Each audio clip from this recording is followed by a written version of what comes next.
It's a natural reaction. They start mixing the facts in. They put their story with your story, like that's really what happened. Women front for these fellas, fellas front for these women. It's a trait that's passed down from old heads right down to their children. The Gene Deal Well, hurry up Show. and start the show then, Gene. People been waiting on you all day. I'm just gonna wait till everybody come in. Why you gotta wait, man? Just start the show. Ladies, gentlemen, boys and girls, come one, come all. Yeah, they in here. Yo, Gene. I see y'all coming in. We got Dr. DaCosta. We got Pretty Gangster. The Deacon's daughter. Oh, they in here now. Lucky Lefty Bigham. All your moderators. Christy O. Todd. Oh, they flooding in. The Dream Master. I see him now.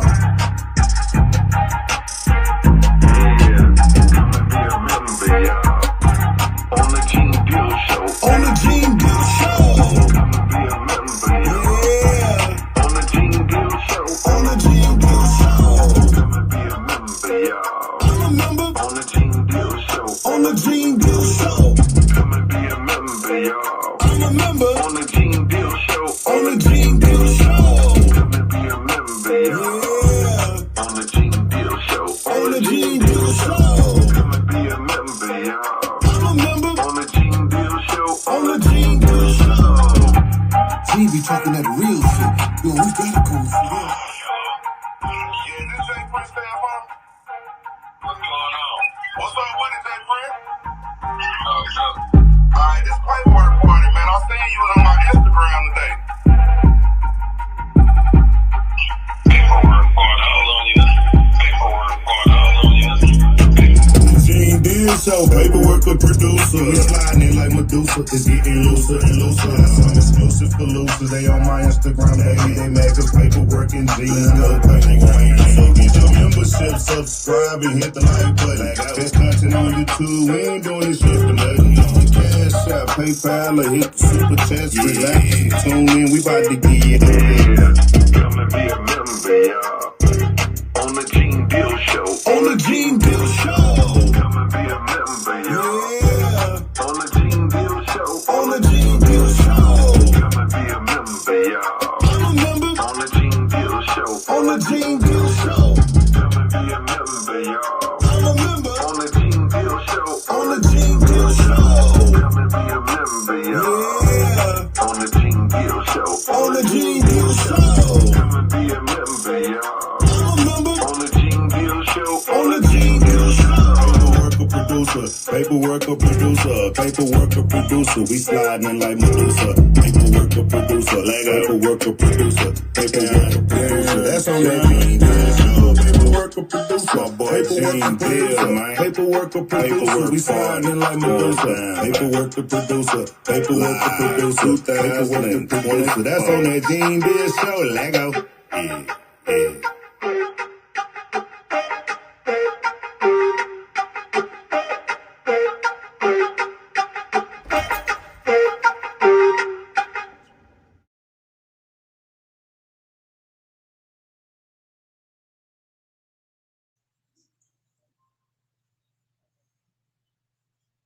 Hey, hey, hey, hey. Salute and shout out to the class of 2026. I want y'all to listen real close. Do y'all hear that music in the background?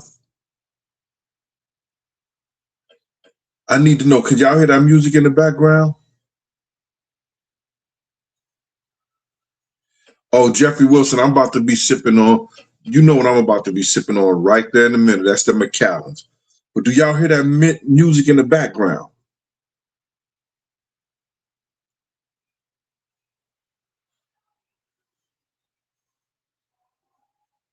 Y'all can't hear it?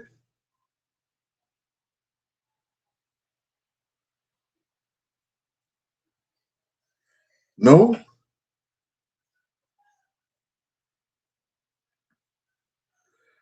Oh, Nicole said slightly. 914. She said slightly. People are saying no. Well, anyway, my neighbors gave their son a graduation party right there. And my God, this was being a good neighbor, dude. Look at all the food they gave me, y'all.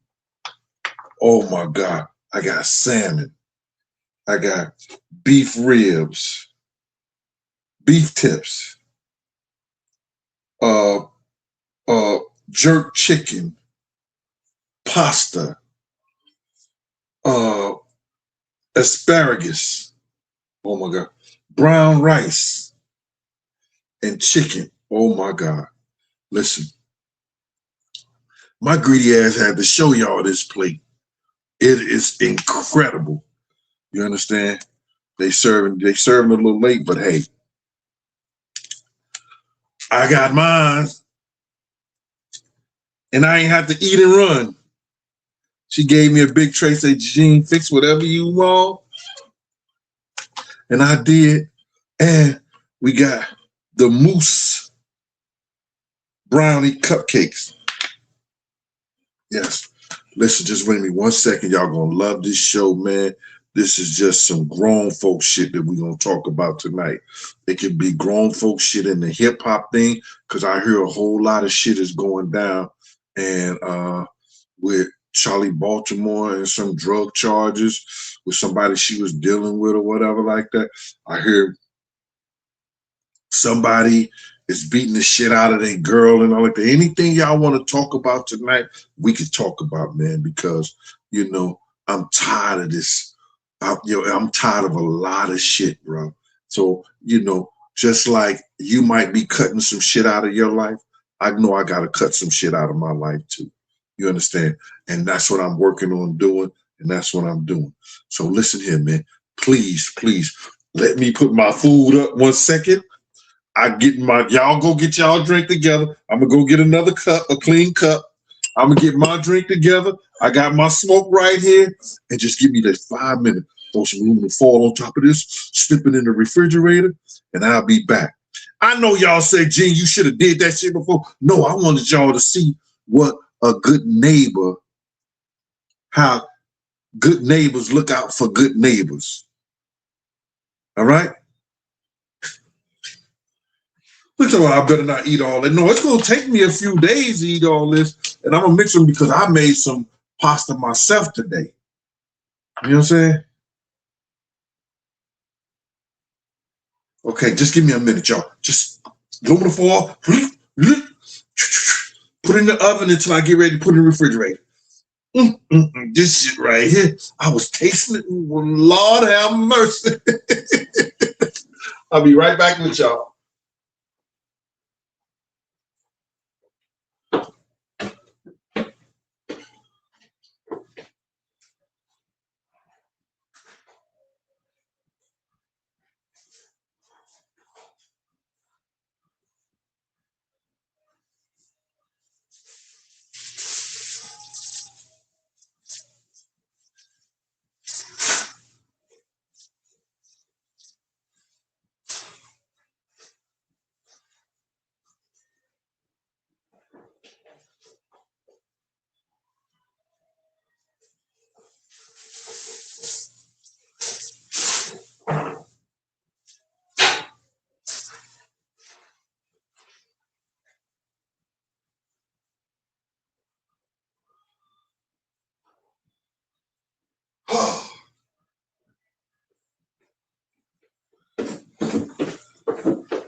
Honey, I'm home.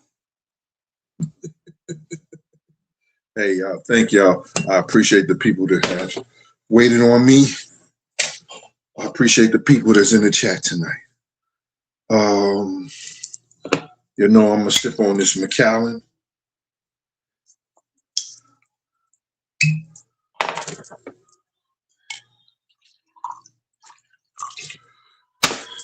It's a damn shame I gotta sip on it by myself. But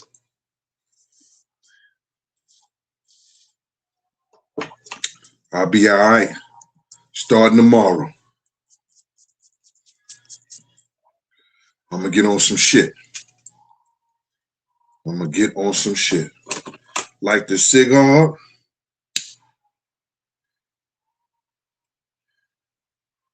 Ain't wasting no more of my time.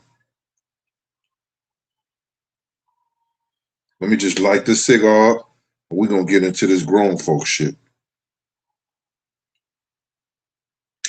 Anybody hear about that Charlie Baltimore situation? That's crazy.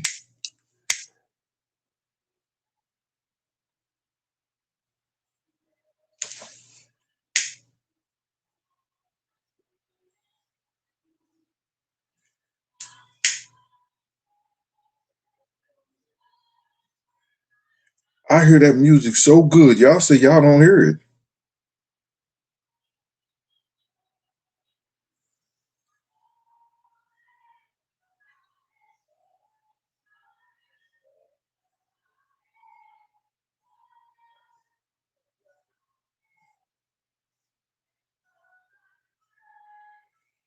I don't think Charlie Baltimore was taking an ass whooping.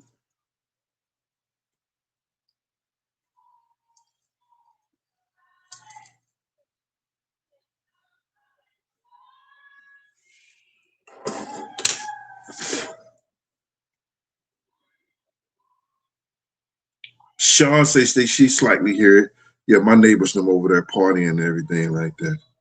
You know, I was in there earlier. I had the hors d'oeuvres and everything. The hors d'oeuvres was crazy.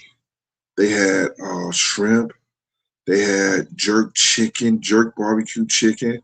They had some beef on this. All the things was on a stick. They had some curry shrimp on a stick. Then they had some salsa with shrimp in it and stuff like that, with corn like that. That shit was crazy. Oh my God. And then they had codfish patties, they had chicken patties, and they had beef patties. They Caribbean.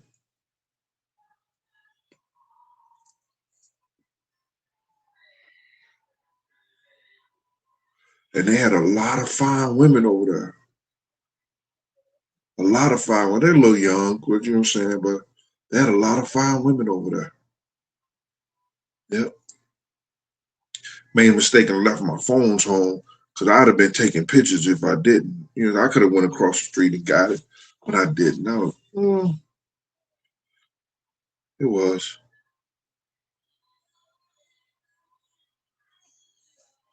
I don't, J Mars, I don't talk about flunkies and ass kisses.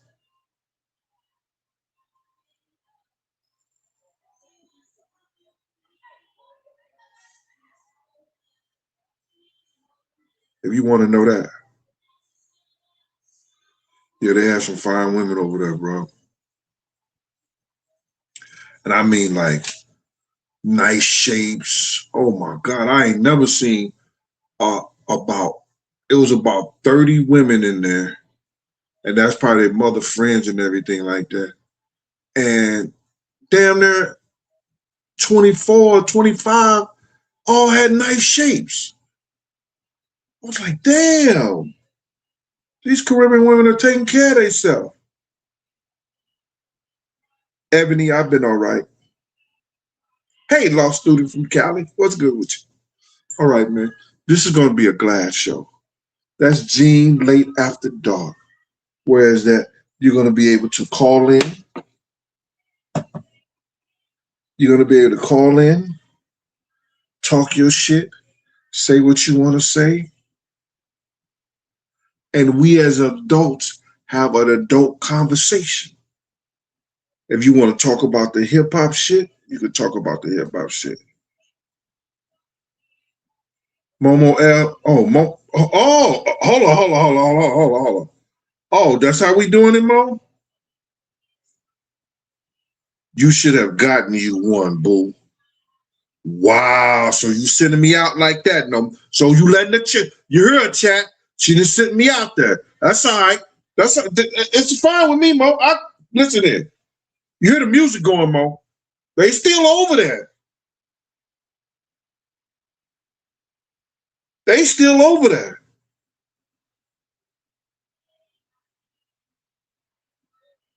Yeah, Mark Best. There's some fine women over there. And all of them had their natural hair or some kind of braids. But anyway, Mo, let me get back to Mo since we having a grown folks conversation. You ain't got to tell me, Mo. You know what I'm saying? If I wanted to cheat on you, you understand? If I wanted to just be with somebody else and do that thing, I'm going to do my damn thing. I waited a long time to be grown, Mo. You ain't got to tell me. If you want to be out like that, you want to get on this live and say, oh, you could have got you one of them. Okay. No, but them women will take. What you mean by that? Yo, I'm sorry about this chat, man. I don't mean to be having this conversation, you know what I'm saying, with my internet boo all on the internet, you know what I'm saying? But, you know, she trying to, you know, showboat in front. So what you mean by this, Mo? Because I don't understand. Don't get marbles in your mouth now. You understand? Don't get marbles in your mouth now, Mo. You know what I'm saying? What you mean by that? Don't start stumbling and everything. Law student from Cali, let her know what's up. Oh, they put roots on men? Oh, like the ones from New Orleans?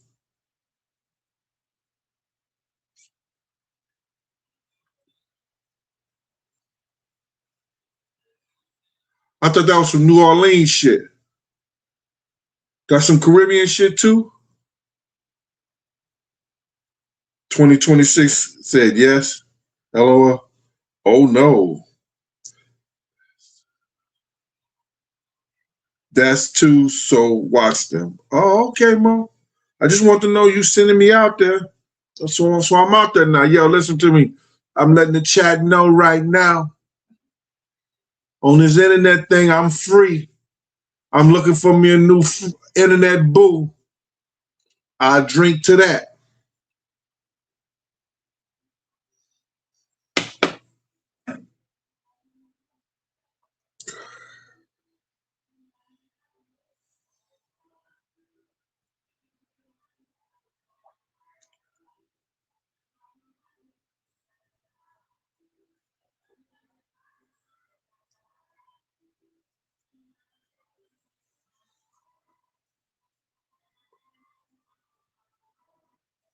What y'all got to say about Mo letting me go, y'all? She fucked up?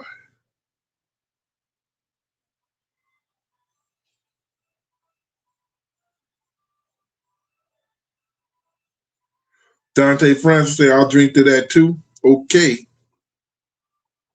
What do y'all think? Oh, this is a Don Raffle. Nice, smooth cigar, bro. Cigar. Oh, my cigar game is tight. My cigar game is tight. We on front over here.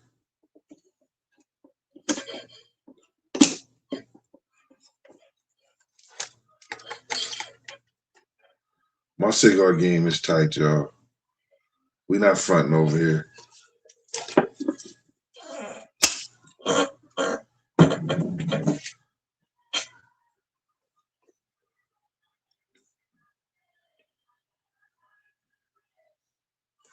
Brandy Wine. Hey, Brandy, what's going on with you?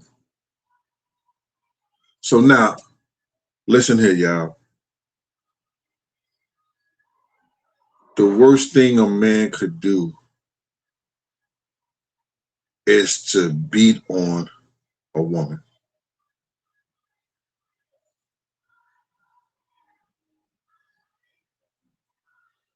The last woman, I'm not even going to say it like that. My daughter was 21 years old, and I just had a conversation with my brother, and she's upset that I smacked her in her mouth. She lucky that she ain't have to get no teeth knocked out of her mouth. She had the nerve to tell me, fuck you, daddy. Ain't nobody scared of you, while she was walking down the steps in my house. I don't know Was it the weed or she was drinking or I don't know if it was that time of the month or whatever she was going through. You're not going to disrespect me in my house. So when I say, what you say? Fuck you. I said, what you say? Because she had said it upstairs and she started coming down the steps. I said, what you say? She said, fuck you, dad. Da, da, da, da, da. Pow. Just like that in her mouth. Watch your mouth. I may have told y'all this story before. I was the nigga who sucked boogers out your nose. I was the nigga when you got sick, I was sick too, because I was taking care of you. I was the nigga when they was about to arrest your ass and lock your ass up. I paid whatever to do to keep you out of jail because you're going to hit somebody and leave the scene of an accident. I'm the nigga that paid for your education. Help pay for your education, let me put it that way. Because you took out loans too. I'm the nigga that paid your rent, helped pay your rent, make sure whenever you asked for something, bought you cars, did all this shit. And you turn 21 and you think that you could say, fuck you, daddy? A man don't have no right to put his hands on a woman in an aggressive way like that. And maybe I could have did something different.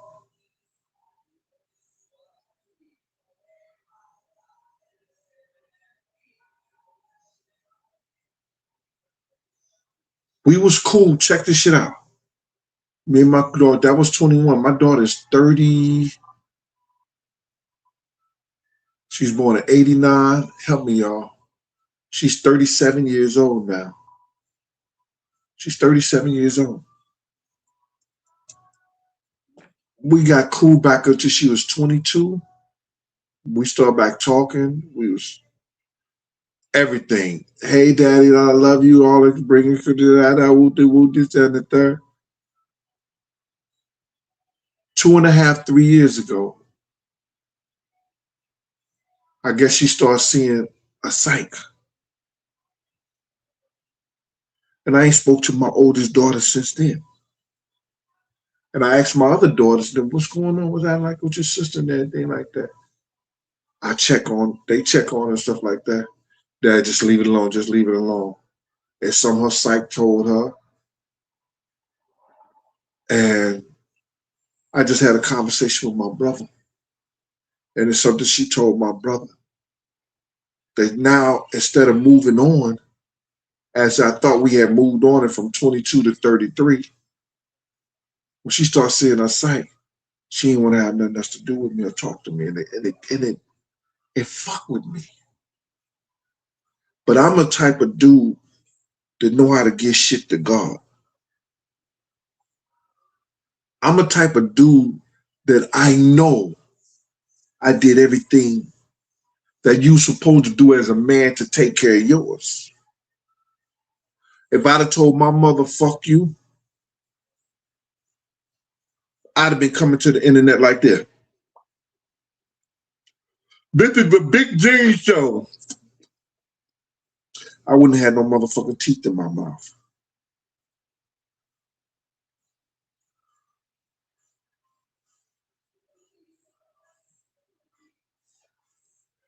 No, I'm not going to pray about it no more.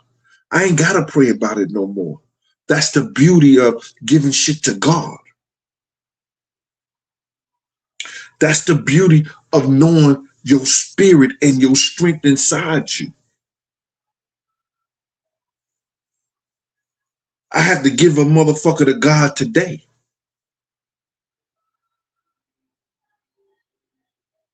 I'm cleaning it up.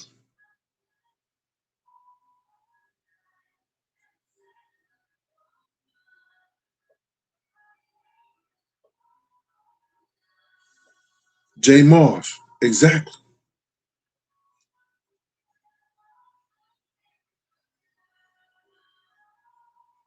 Q Rock said his mother would have shot his ass. His mother gangster.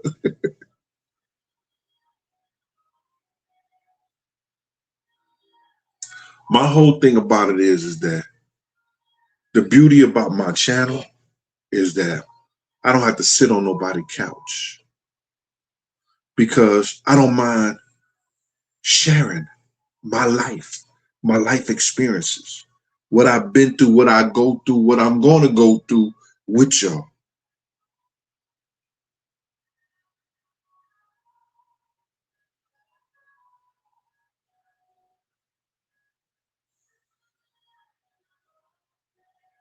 Neo Roll TV said, my mother smacked me in the head with a shoe for not just paying attention to her, huh? You understand what I'm saying? A lot of people could give stories that their mothers didn't play that shit. Their fathers didn't play that shit.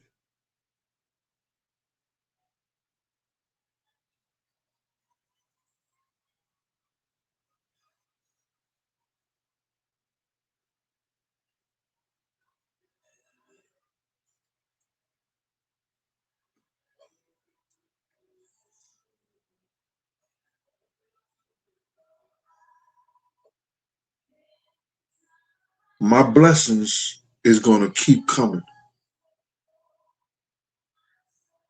I have to realize that everything that comes to me ain't for me.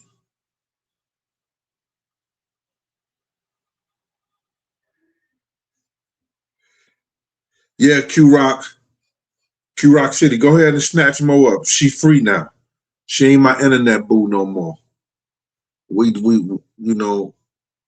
done. She just gave me away today. She said I should have picked me up one of them Caribbean women. Maybe I should. Maybe I shouldn't. If it was for me, it was for me.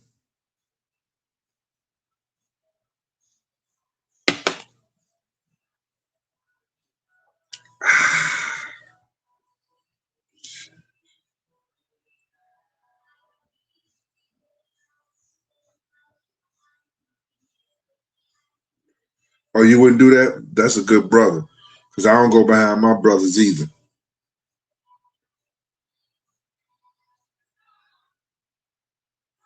Oh, no, I'm not. I said I'm never giving you up. Oh, so it was a typographical mistake. Because I know what I read now, Mo. So let it be known, if you're not giving me up, you can still be my boo. Because I don't want to give you up either. Oh, Lost Student Macau, look at her looking out for you. Talking about it was a typo. Oh, okay.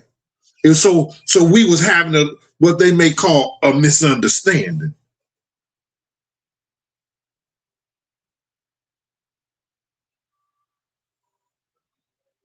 Nicolese, why y'all taking up for Mo like that?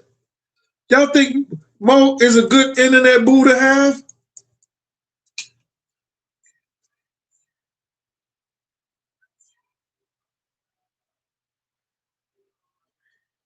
Oh, they can take care of me when you can. Shit.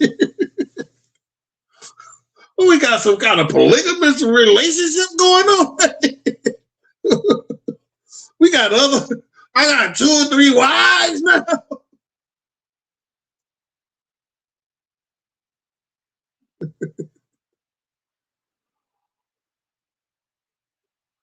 GHG, you love Mo? Yeah. I love me some Mo. She been my internet boo since the start.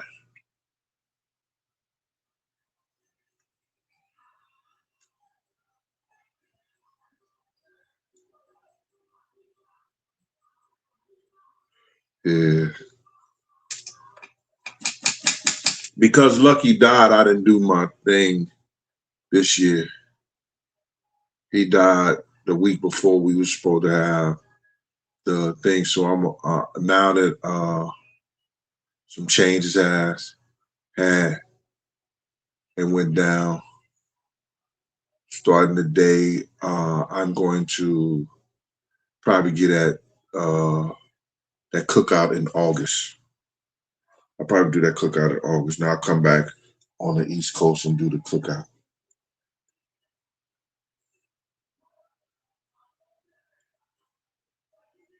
Hey, honey butter, how you doing?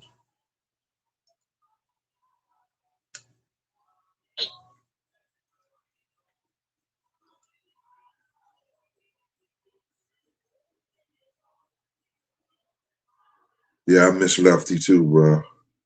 You don't know how much I miss that brother. But anyway, I don't know if y'all ever had kids that become teenagers and adults and you had to chastise them for being disrespectful.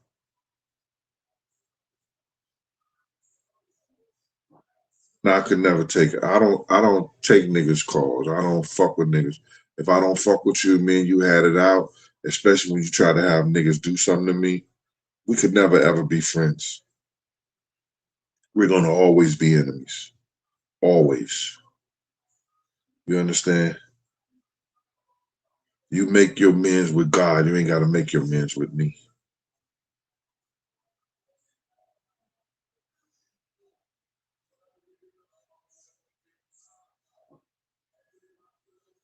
Now, I told that story because that was something I had to get off my chest. You understand? I tried talking to my brother about it, and my brother was telling me there's two sides to every story. Nigga, there ain't no two sides to no story. You understand? Not when it comes to them damn kids. I'ma telling you what happened, bro, and that's what happened. You know what type of man I am. You just got to telling me. Nigga, I used to see you go from one job to the next job. I ain't never had an empty refrigerator. I ain't never had no lights off. I ain't never had no running water, no gas off, none of that shit. Always kept a good roof over their head, all that, no matter where they stayed at.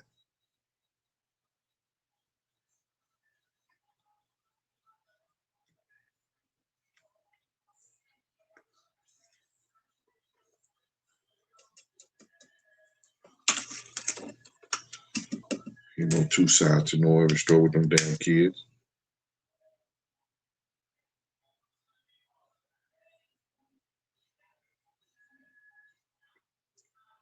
Do anybody have some experiences like that? Or what would you have done if your firstborn would have said some shit like that to you?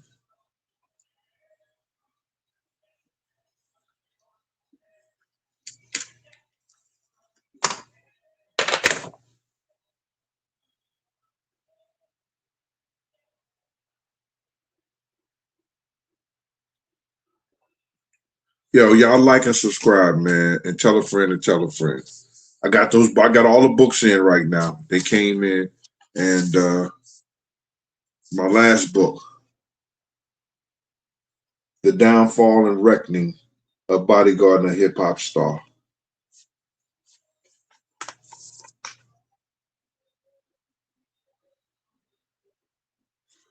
You can go in here. Pictures don't lie.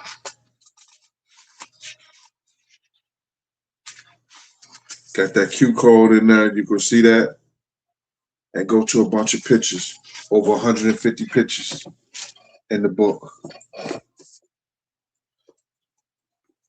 My second book, Life After Death When Bodyguard and a Hip Hop Star.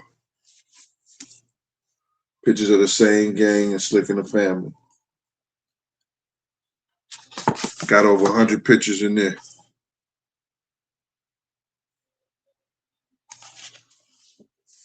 What you call me fucking up? You know they sent me this book and it's upside down, the writing. Shit is crazy. I didn't send it back. And my first book, My World of Bodyguard and a Hip Hop Star. The Last Big Night.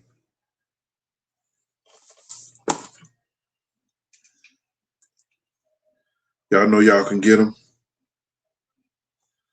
By Cash App and Big Gene. You sign, seal, and deliver. Catherine Giuliani, I'm going to, Monday morning, first thing Monday morning, you'll have those book after I get through working out.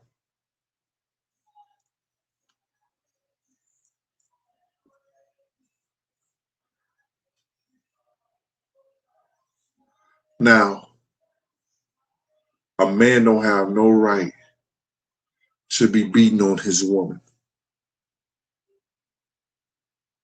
And you know, some of you women know that you could drive a man to drink.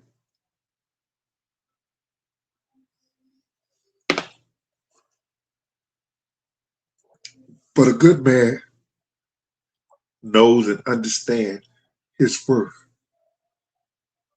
and should never, for no circumstances, put his hands on his wife or his girl, his woman, unless he was defending his own life.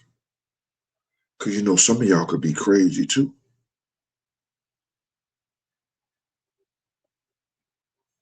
Some of y'all could be off the chain.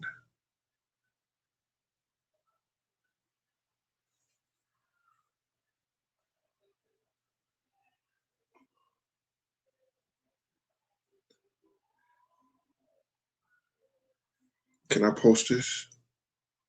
Hi, Gene. Love you and your show. You a man of truth. Was hoping to meet you at the Diddy trial. Much love from Cali. Okay. Who's that? Divana? Lonnie?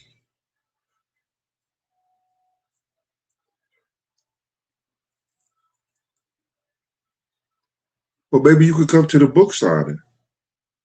I'm having a book signing at Harlem Amur on July the 11th from 3 to 6. From 3 to 6. I'm having a book signing. You need to come out and represent. It's a nice bar. They're going to have drinks and come out.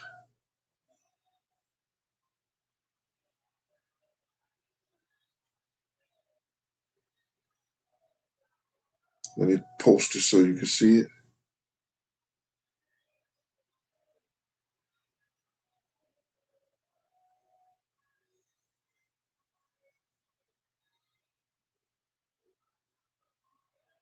Let me see so y'all can see it.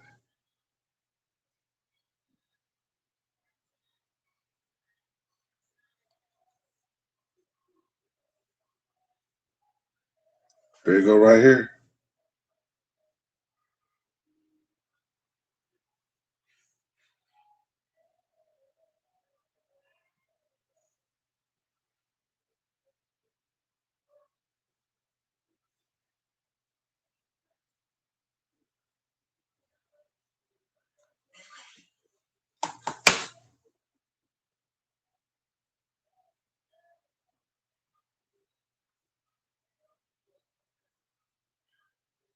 So all the people who say they want to come out and see Gene, all the people saying I should do one in Harlem, I'm doing one in Harlem on July the 11th.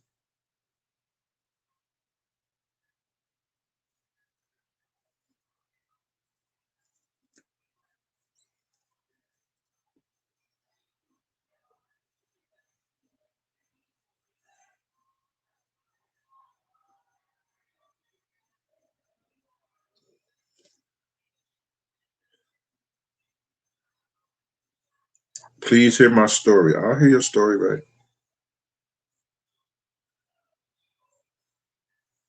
When I'm coming to Cali, I just left Cali. I was in San Diego. My uncle left me a house. I got a nice house, nice property out there in San Diego. Now it's going to be up for sale.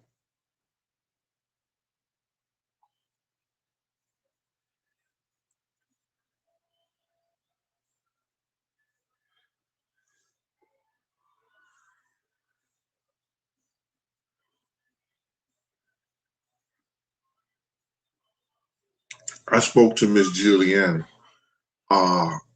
You might see her in the chat. She said that she read the third book thinking that, okay, I'm gonna read the third book and just done that. And now she said she came back and brought the first and the second book. I said, why would you do that? She said, the third book was so good. I know I had to get the next two books. I thought I could read that. She just said they masterpiece. She said, I'm gonna get them laminated and leave them to my damn kids. I was like, no, you didn't say that. She said, yeah, I'm leaving it to my grandson. He's in the hip hop and everything. She said, Gene, I read that book. It was a masterpiece. And I appreciate that.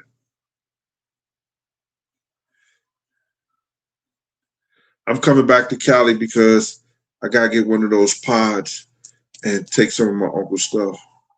Probably put it in my house in St. Louis.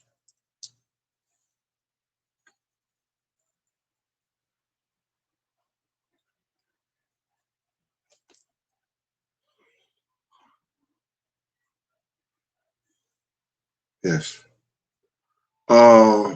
If anybody know about what happened to Charlie Baltimore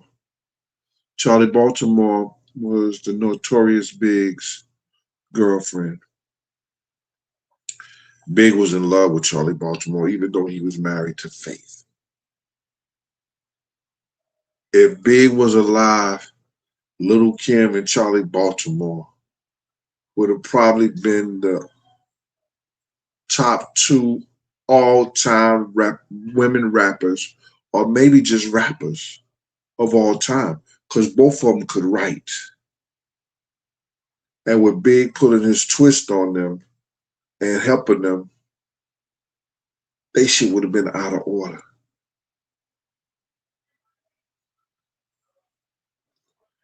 Big was in love with her.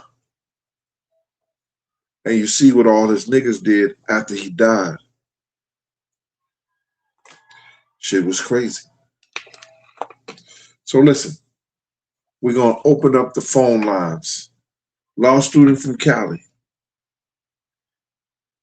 Any of my moderators, even if you're a moderator over at the Pop-Off Show,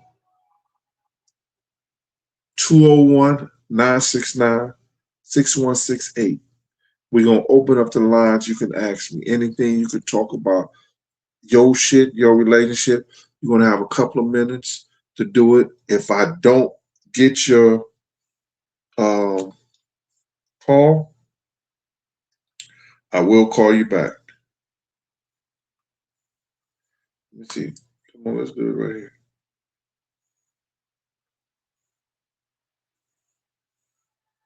I guess you want to be the first.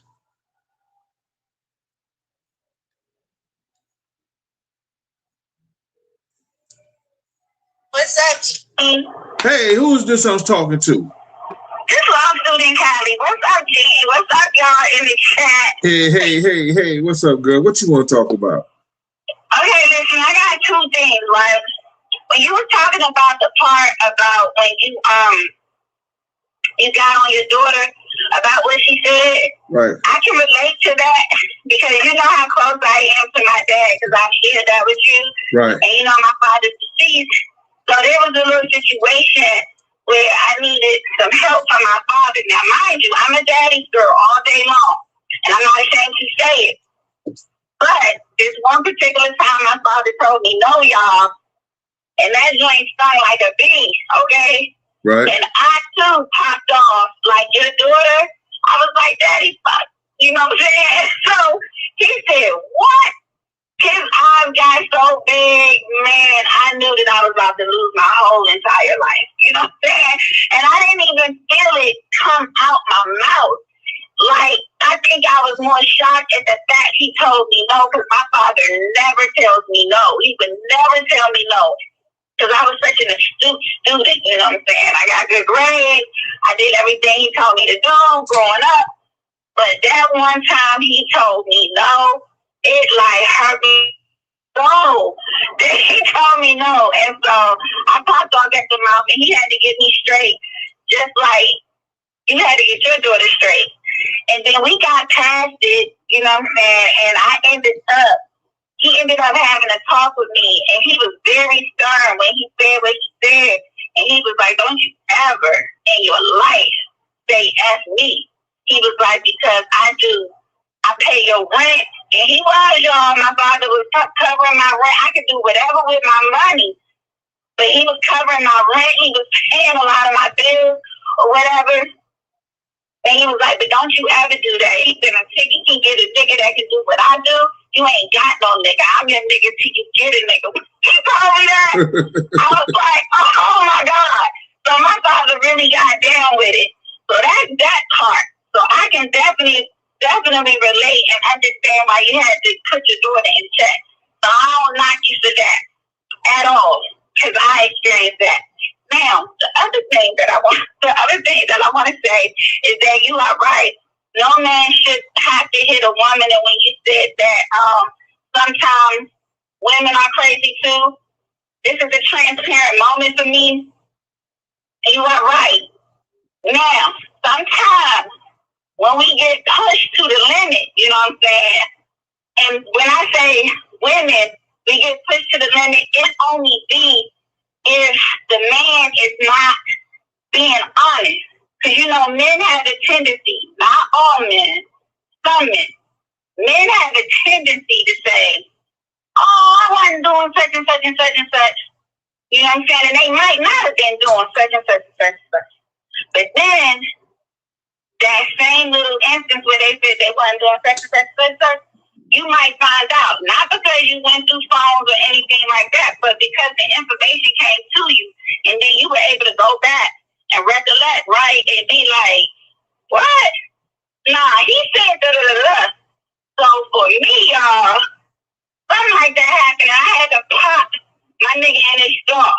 Like I got down like a nigga with him, you know what I'm saying, for lying.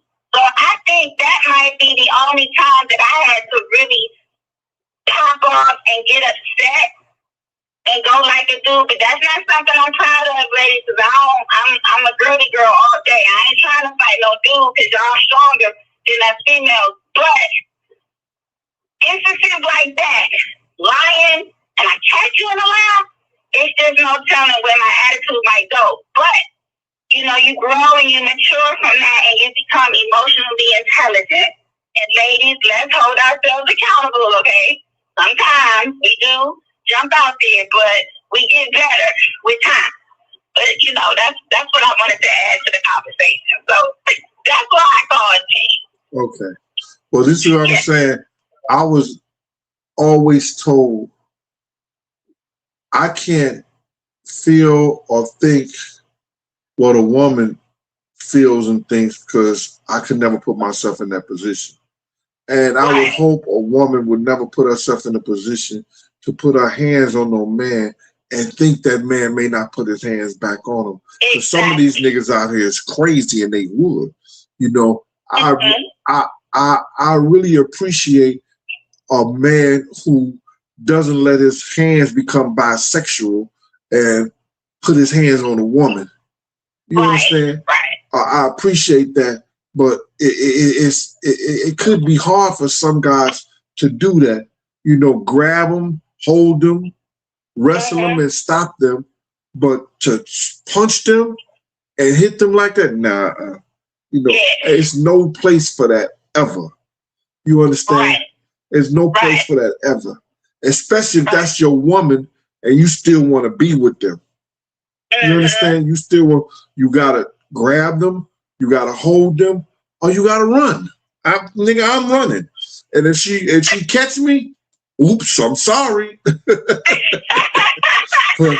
getting the fuck up out of there. You know what I mean? That's what it is. All right. Well, I'm grateful that, you know what I'm saying, he didn't really lash out at me, but I didn't even feel my strength.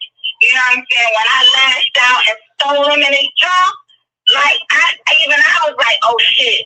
But we got the tussling in that thing, but you know what I'm saying? I did put my hands on first, and some women won't admit that. They'll try to make it seem like, oh, I ain't do nothing. Well, I'm transparent. I ain't going to even front. I popped him in his jaw first. So I'm just grateful he didn't, you know what I'm saying? And we got past it, but lady, please, you are not stronger than a man.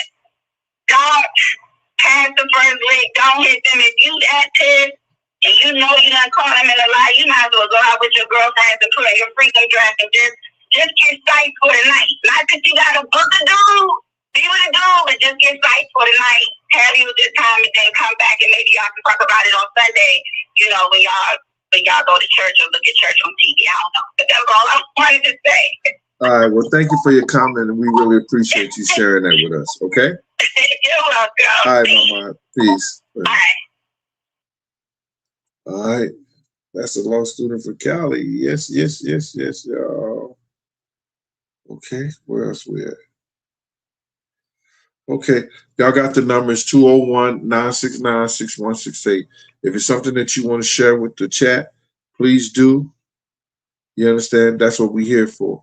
You know, we're here to share our situations. We're here to share our knowledge. We're here to share our stories.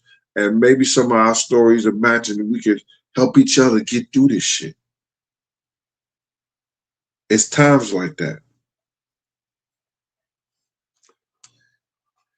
Let's see about this.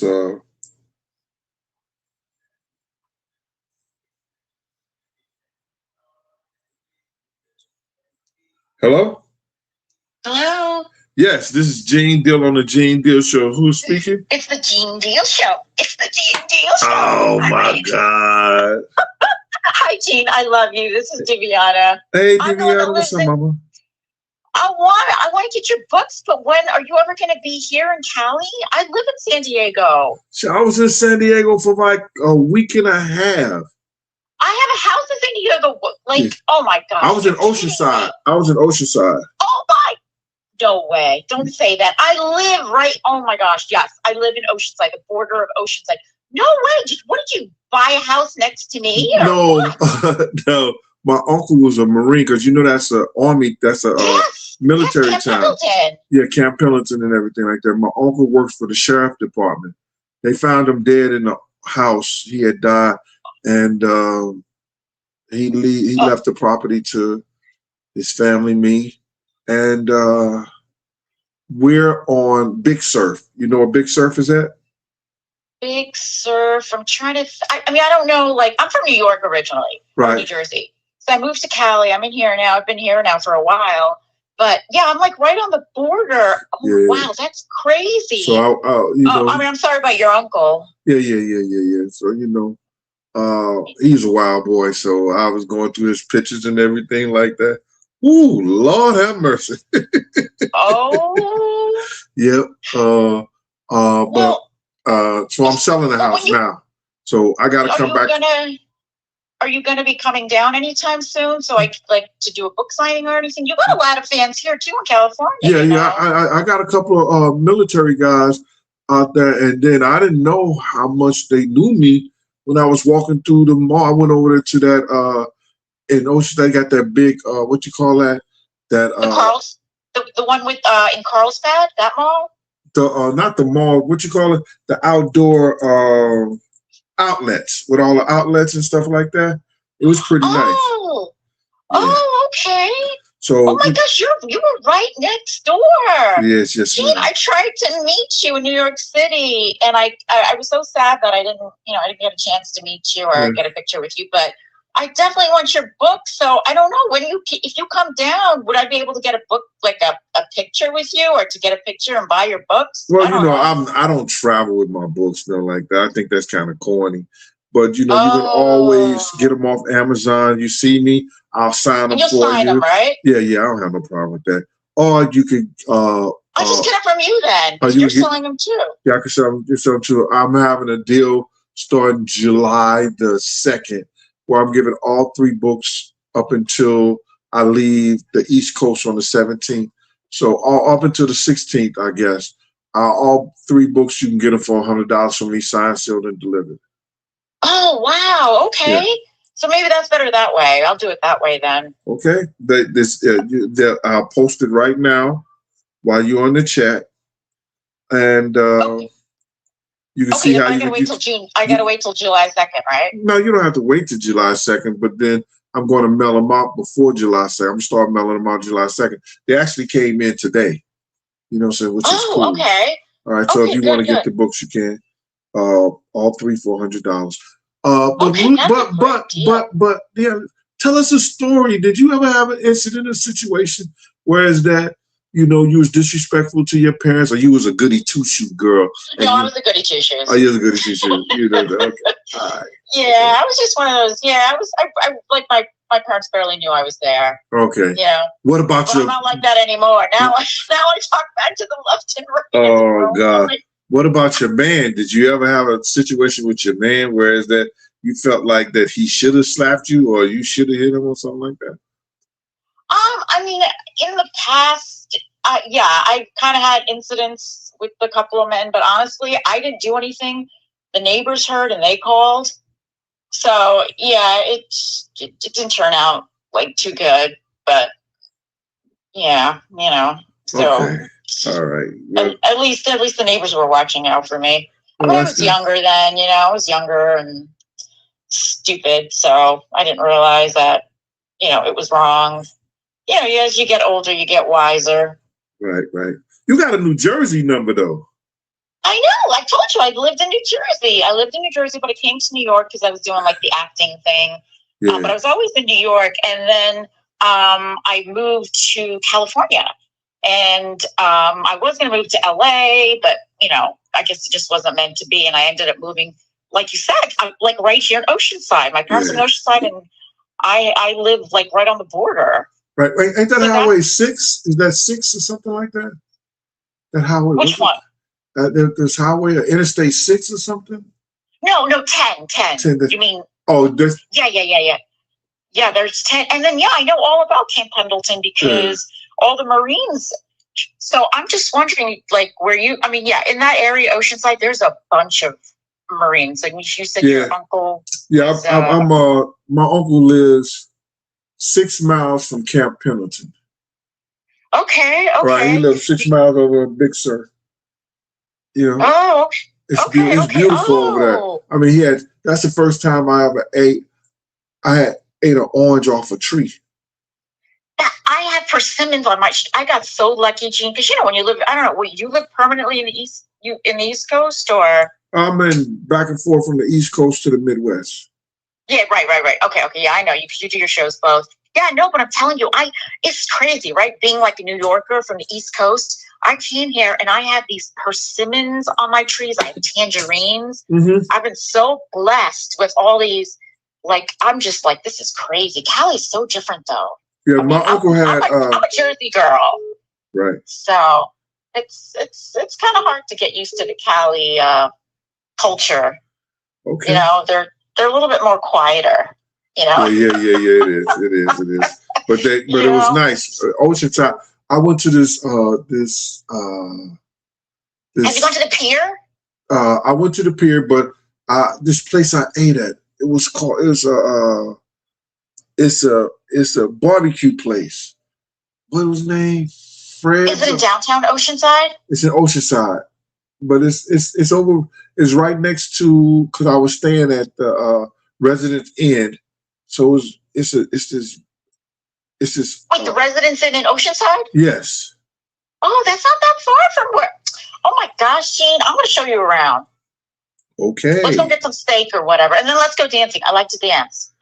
Wow. Okay. I told you I'm a Jersey girl. Yeah. Okay. All right then. But I'll can I ask you one question about one of the recent cases? If I can. Go ahead. Okay. You know how you were talking about the whole thing now with Tupac and how the family, I guess, hired lawyers or whatnot, and now all of a sudden, they're doing some investigation or what have you. Right. Why is Alex Spiro representing them? That's trouble, right? Well, did you know that? I thought Alex Spiro was one of Jay-Z lawyers and stuff like that. Yes, but he swooped in to be with or to represent Tupac's family. And that's not a good sign. I don't know. Something just tells me, I don't know. What are your thoughts on that? Because I don't know. I just don't have a good feeling about that. I'm wondering if they're just trying to, meddle with the case and make it not like go through somehow. Well, I think that Tupac's family is smart enough to know if he was not doing the correct thing for them, that they would not even use him. They must believe they must believe that he is going to represent them to the fullest, because ultimately they want to try to find Diddy guilty of something. Yeah, But it's got to be. It's got to be, because why would they even get him unless they trust him enough? Unless Alex Spiro and his gang and the whole Jay-Z gang, wanted to kind of, I guess, plant themselves in this case, and then to do stuff. I don't think that when you go get a lawyer, the lawyer don't come to you, you go to them. So they had to go to him.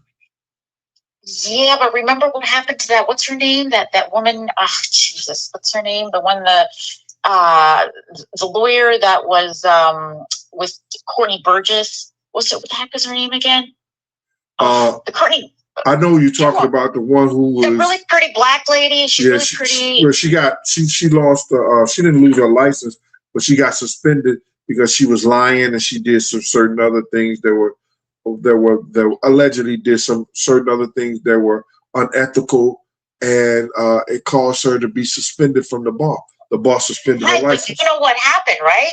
She's friends with Jay-Z, and they planned this whole thing out with the Courtney Burgess thing, which you called it. Mm-hmm. You said that was fake, that he was a fake, and it was at that time when I was watching, I was like, I don't know, Gene, but guess what? You were right. You were like on the money. This is why I love listening to you and your show. You know it all. So all these. No, I don't know it all. No, I don't know it all. It's you there, Gene. You do know it. What it is that me knowing the behavior and knowing what I saw, what I heard, and then when I see certain things that come out, I know that it's felonious, and it's hard for the people to realize. And the people always say, "Yo, he think he know everything, or he think he be right there." That's the same shit. You've been there. That's the same shit C's said the night that Big got killed. Gene, you think you know it all. Well, that's what you do. And it's not that. You just know the behavior. Exactly. And you were there. Right. All these people talking, I mean, you were actually there during that time. Right. You know it firsthand from being there, not just from reading about it and researching about it. So that's why I just have a lot of respect for you. And everything you say is like 100% the truth. And I just wish people would see that. People just write some dumb stuff. I say from my mouth to God's ear. But thank you. I really appreciate it. Listen, let me know.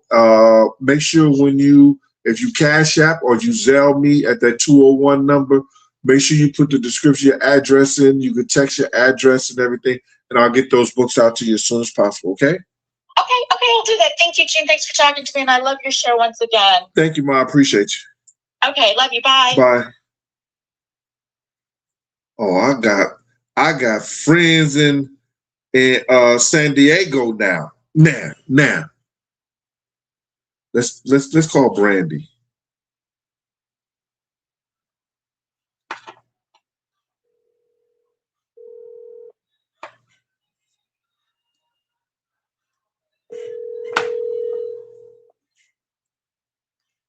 Let's see if Brandy pick up. Hello. Hi, Brandy. This is Gene Deal on the Gene Deal Show. On the Gene Deal Show. What's up? What's up, Brandy? How you doing, Mama? I'm doing well. How you been? Man, listen to me. If I complain to man, I don't believe in God's blessing. Or what's the baby gonna do? Yeah, if I start crying, what the baby gonna do? That's exactly what my husband used to say to me. I said, hate that. People be on my skin and say that same. Oh my God. Your husband is a good man then. He was, yeah. Oh, I'm sorry about that. The way. Oh, I'm sorry about that. But I wanted to know what happened with Charlie Baltimore. Well, allegedly, some big drug dealer that's being charged, and Charlie might be a part of that, was beating the shit out of her, allegedly. Oh no. And I would hate for that to be happening to Charlie, or that to happen to Charlie. I didn't know her personally. I've seen her a few times, you know, only around big, like in the studio, in the hotel, or something like that, or traveling with them. So yeah. I would hope that at this point in her life that she's not affiliated with any of that shit that could cause her to have any kind of prison time. Oh yeah, of course. We'll see. Oh, okay. Yeah, I haven't seen anything about that about her. Yeah. Nothing. Yeah. Oh, okay. Yeah, I loved her back in the day when she had that bright red hair. Oh, Charlie Baltimore was a showstopper. Oh yeah, oh she my was. God. She was a showstopper. I'm telling you. And yeah, that's no joke. You know, you couldn't take nothing away from her. Yeah. Well, from the other, you was talking about the daughter. You know, I have a daughter that's about to be 22 next month, and you know how they are at that age. You know, they feel on themselves and stuff like that. But actually, my daughter, she's in college now. She's about to be 22. She's really a good girl, but back when she was like in middle school, that's when she was like being saucy, sassy. And I had to get in that, you know, all right, her behind about, you know, being out there. But, you know, have you tried to maybe set up something with your daughter so y'all can like go out to dinner or something like that? Let me just say this to you. Me and my daughter had a great relationship after that for about 10 years. Okay. And then all of a sudden she decided her car had broke down, and I had it shipped from Philly to New York, put an engine in it, new tires, rims, all that shit. Okay. You know, me and I was helped her clean out her car. We had a great relationship. I told her about our wild ass Philly cat. And after that, I haven't spoken to my daughter since then. And that was 3 years ago. And I'm telling you, at least twice a month, I was calling her, reaching out. Babe, this your daddy. I love you. Let's talk. What's going on? Let's have a conversation. She refused to have a conversation with me. And I don't know why. And then I found out from one of my daughters something her psych told her regarding me, you know, because, you know, she got a great job. She a therapist or whatever like that.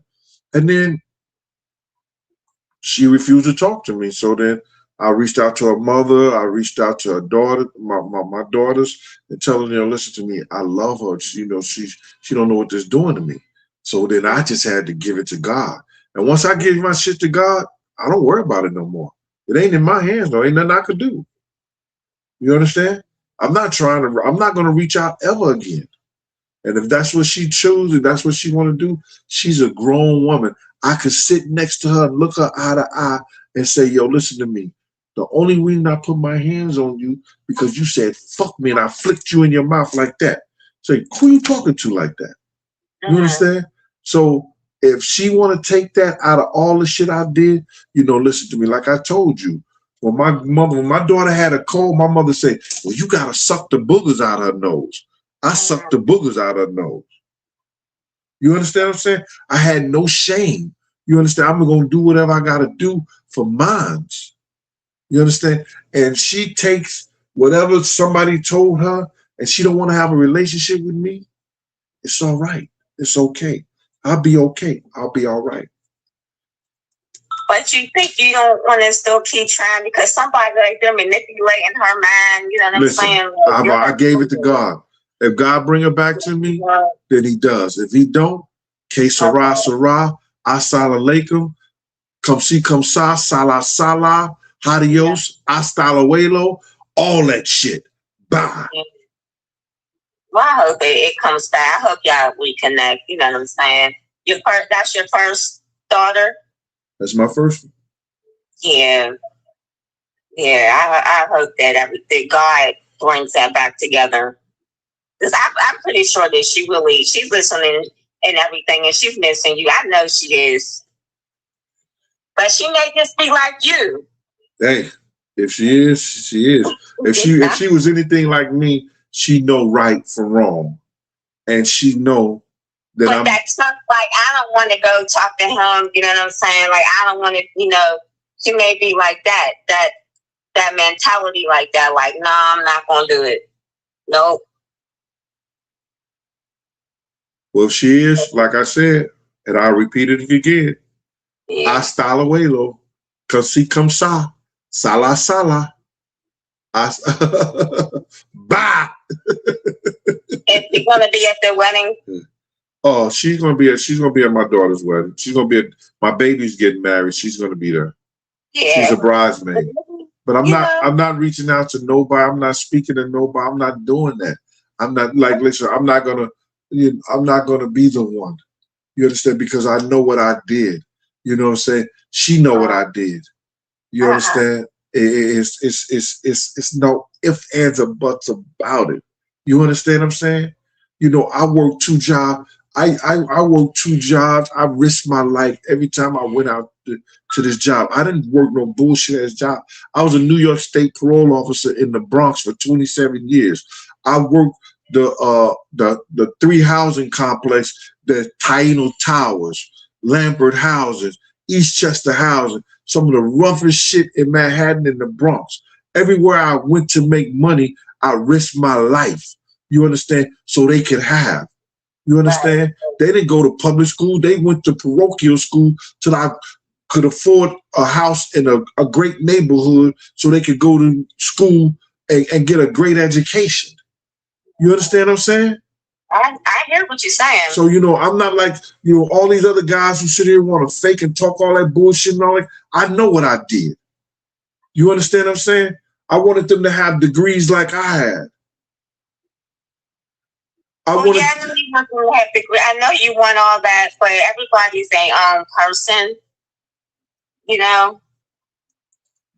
want them to do it, you want them to have a good life, but they're their own person. They're going to do what they're going to do.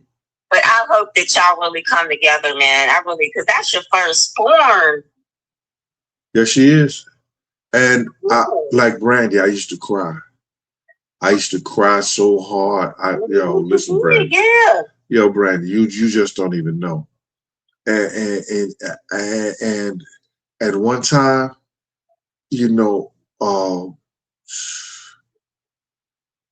I would have walked, ran, crawled all the way to Philly just to be right there next to her. Yeah.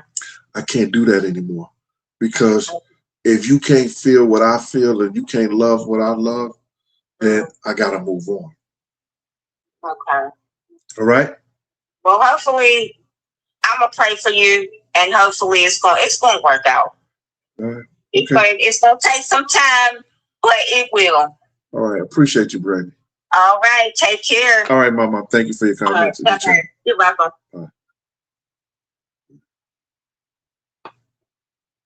Let me go to this one. Somebody in Baton Rouge.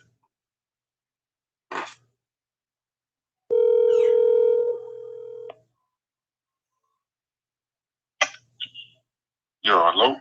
Hello, this is Big Gene from the Gene Deal Show. Who's speaking? Tell them where you from.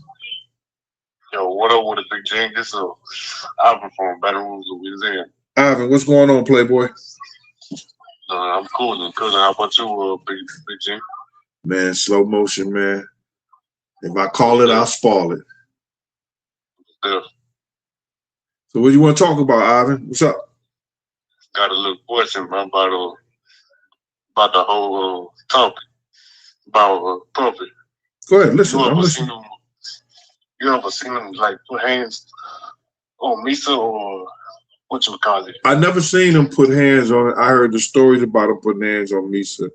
And after him and Kim got into it, I was at the hospital with him and Kim was bruised up and he was cut up. You know what I mean? And I was there at the hospital. You know what I mean? When she sliced his wrist with a corkscrew. All right? Yeah. I most definitely I was just wondering about that. But yeah, most definitely. All right. All right? I'm going to keep it cool, big day. Yes, sir. All right, cool. There, Peace. Appreciate it. All right.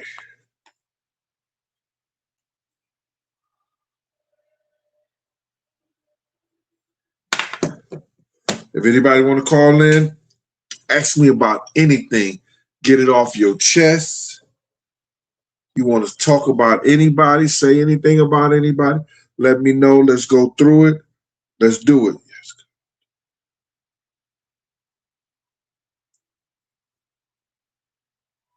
Hey, Mr. Ramsey, what's going on?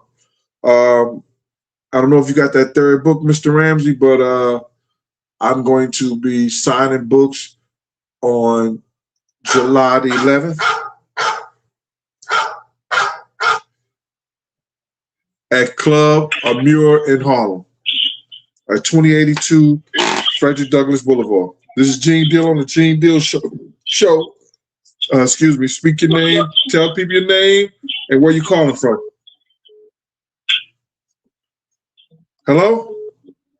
Hey, BG, how are you? What up with you? What's your name and where you calling from? It's Dion from North Carolina, brother. Dion, what's going on with you, boy? Long time no hear, man. But I want to say this real quick, man. About 4 years ago, I met this young lady on a Thursday night. She was from New Jersey.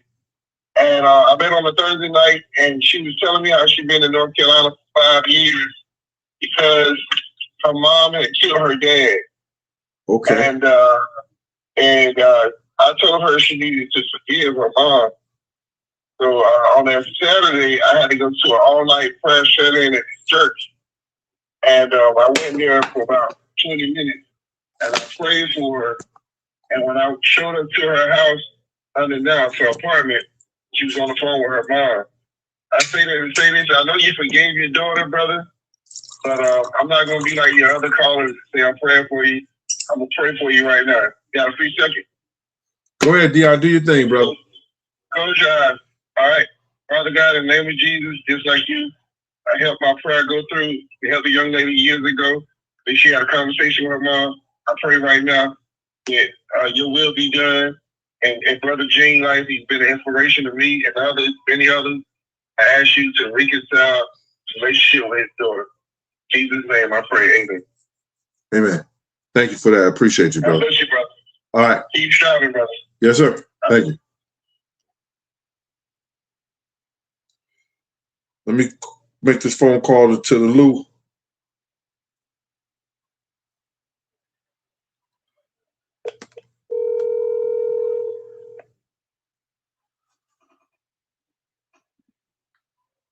Yeah, what's up, Jen? Hey. Can you tell people your name, where you calling from? Jeffrey, man, calling from the STL, calling from St. Louis, brother. Jeffrey, what's going on with you, boy? Nada, man. I mean, you really touched on a third rail conversation here with your daughter, man, firstborn. I'm like, this is a fairly, I think, common conversation, but I'm going through literally the same thing with my firstborn, man. We lost her mom about 5 years ago now, and it's just been a ridiculous trajectory of crash out since then, and it's just beyond heartbreaking.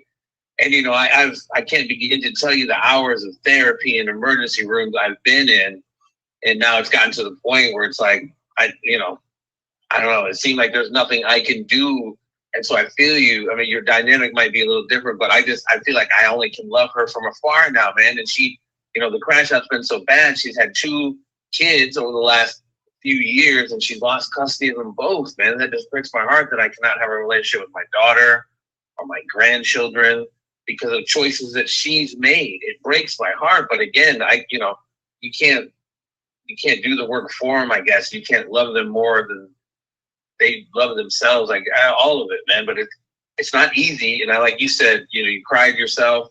It's nothing easy. When someone was like, "Oh man, I hope you get back together," man. I get it, man. I wish it could be another way too, but like I'm sure you've done, and like I said, I've done, man, years in therapy and emergency rooms, and she's still continuing on that trajectory. I'm like, man, if losing one of your kids wasn't enough, and losing another one, it's just crazy, bro. So I thank you for being so vulnerable and so transparent and having that conversation, man, because it's one of those where I don't even really try to touch it. It's so third rail, but hearing you being so open about it, man, I figured I'd call in. Well, I thank you for that call, Jeffrey. But what I can say to you is this: once you give it to God, and that's why I try to tell people all the time, once you give it to God, you got to let it go, because it don't belong to you anymore. It belongs to God. And that's honestly what I've done, sir. That's right. What I've done. And people who on the outside and the periphery looking in with all the judgments haven't been there in the emergency rooms, in the hours of therapy. So when I say I cut it loose, people are like, "Oh no, it's your firstborn." I'm like, I get it. It's easy to say that. It sounds hot as hell, but you haven't been there. I've been frontline, boots on the ground in this battle. Right. People are seeing it from the outside and feel very comfortable with their judgments. And again, there's nothing. When you say it, you almost say it with ease, like, I'm not bothering with you no more. And it's like, to come to that realization took a lot. And it's not something you easily say or easily feel or easily deal with. It is just what it is, man. And like you said, you got to give it up, man. Whatever that line is of God, give me the patience to understand the things I can't control and serenity to know the difference or whatever it is. That's where I'm at right now with that. But it breaks my heart because, again, it's not just my oldest daughter, my firstborn. Right. It's my two grandbabies, man. Right. Yo, my daughter, like, I knew it was going to be something. Like, when my second daughter was born, right, my daughter saw me pick her up. She ran out the hospital door. She had to be like 2 years old. She was 2.5 years old. She ran out the hospital door and went and pushed the elevator. Because she seen me grab her, hold her sister.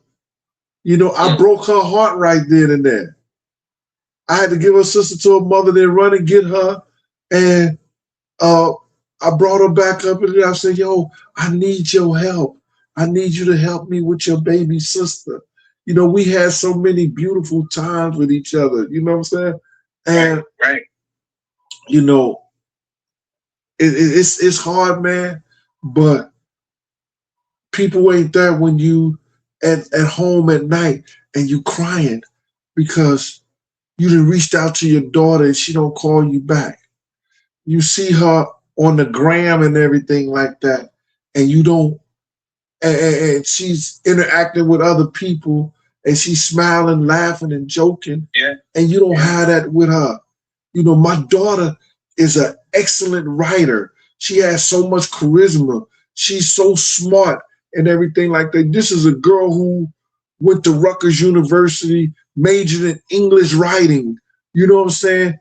I had her send send writings to people who have movie deals and got movie houses, and they wanted her to write for them, and she wouldn't do it because I did the introduction.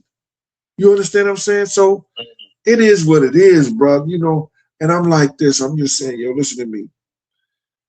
If God bring us together before he take me out of here, I know one thing for sure, and two things for certain, is that she's going to miss me like I missed her. Without a doubt. Without a doubt. All right? Yeah. And like you said, man, the conclusion of, as your blood-born child, to have to cut that kind of tie, or at least let it, love them from afar. She knows. I'm always here. I'm always going to love her. But man, I don't know. It's just the insane damage, I guess, and the ripple effect of losing her mom so many years ago. And she was already kind of going through stuff before that. But the ripple effect has just been absolutely insane. Yes, sir. All right, then, Mr. Wilson. Hey, thank you, Jeffrey. I appreciate your comments, man. Thank you for being transparent about your own situations, man. And that's what we have to do sometimes because people can learn from us when we being transparent. When we coming out here and telling people what we going through, we let them know you only meet what other men have met in life. It's somebody who's went through way more shit than you to have you crying, collecting money for them because they've been through the shit that they went through. You understand what I'm saying? But the fact that we could come together and speak on this shit, it may give somebody somewhere, a breath of fresh air so they can move on. And on that note, right, man. Not only the feeling that you're not alone, but the courage. Like, I don't talk about this with anybody, brother. I mean, into the fact that you were, like I said, open enough. I hope it does help other people kind of get, like you said, get this stuff off their chest. And like I said, I'm the same cat in SEO. Hopefully we're gonna link up next month, man. I'm the same cat that we're messing with. Yeah, we definitely. When I come back to St. Louis, we definitely gonna hook up. I got this dude, DJ Murdu. They're gonna set up a studio in my dining room, Nice. and so we could just go to the next level because I need to go to the next level with this. Because what I'm saying to you people is that I think that I can do this. I think that is nobody. I get a couple of young producers telling me what to, speak on, and I put my twist on it and stuff like that. I can bring a whole lot of information. I can bring a whole lot of stuff to people. Like I told you in the text, with your name and your already carved out audience. I'm not so much young anymore, but I've been in this game for over 10 years. I messed with some heavy hitting cats. I've been fucking with you since 2002, Nick Broomfield. I got interviewed all kind of cats, from George Foreman to UFC, Hall of Famers, WWE, government executives. I'm your guy, man. But I definitely just want to rap with you and see whatever I can do to lend my whatever to what you got going on. Because like I said, I've been not just a fan, but like I said, I've been fucking with you for a long time, brother. I appreciate you, Mr. Wilson, and I thank you. I mean, Jeffrey. You know what I'm saying? It's all good. You know what I'm saying? And I appreciate you, brother. Okay. Have a good night, man. You too. Samuel Ramsey, thank you for that super chat. Sometimes we have to ask God to come take it because we can't let go enough to heal. Thank you, Mr. Ramsey. That's what I'm talking about.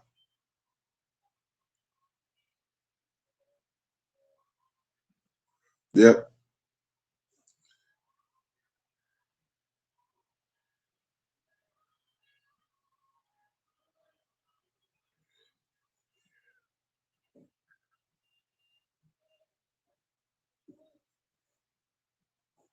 I'm reading some of the comments. The Music Recording Network, salute.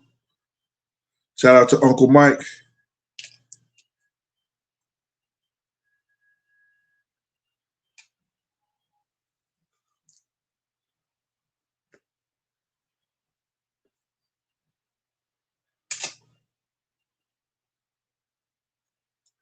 Any more calls? Let me see if I got any more calls.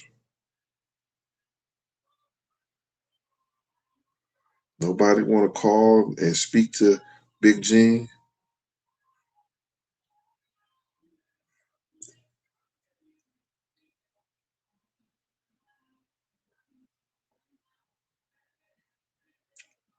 Somebody had asked me.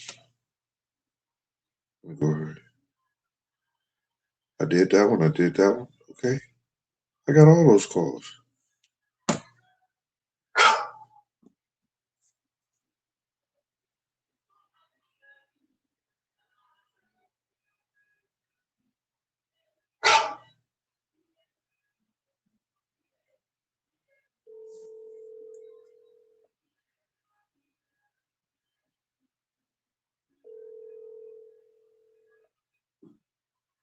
Gene, that was me by accident. This lawsuit in Cali. I'm driving home. PA. All right. Do your thing, Ma. All right. Be safe. Yeah. The number is Young Shug 1. The number is 201. Look under the Law Student in Cali name. 201-969-6168. That's the number.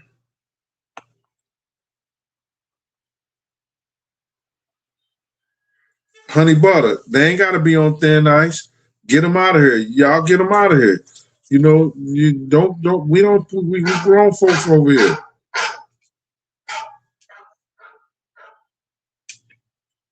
Uncle Mike, what's going on, sir? I can't hear you. I can't hear you, sir. Hold on. I don't know why it sounds low. There you go. Man, I got the number saved in my phone. Big Ill Show. Well, I'll tell you, hey, when you get old, boy. Yeah. What's going on, man? We got to talk. We got to hook up, man. Yeah, listen to me, man. Listen here. Thank you, and I appreciate for that song that you did in my honor, man. I truly appreciate you, brother. I truly appreciate you taking your time to make sure that my message get out there also, man. I thank you for what you do and how you do it. It's well appreciated, man. You know what I mean? Thank you, man. And I'm trying my best.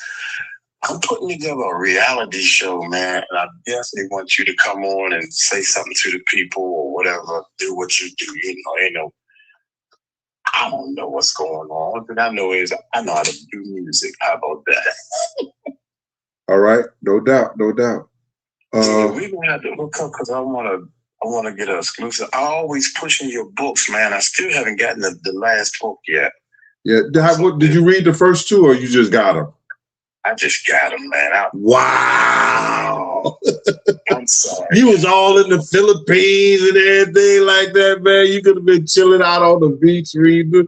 When I was in the Philippines, I left the books here. I said, you know, man, I could have been on the plane reading them. I'm telling you, this is what they tell me. Once they start reading them, they can't put them down. Okay. They say once they start reading, all you got to do is start. All you got to do is start. You're going to finish it. It's an easy read. I'm still backwards on the Philippines. I just woke up. I'm ready to go downstairs and do my videos and everything. My brother headed back. He stay out there.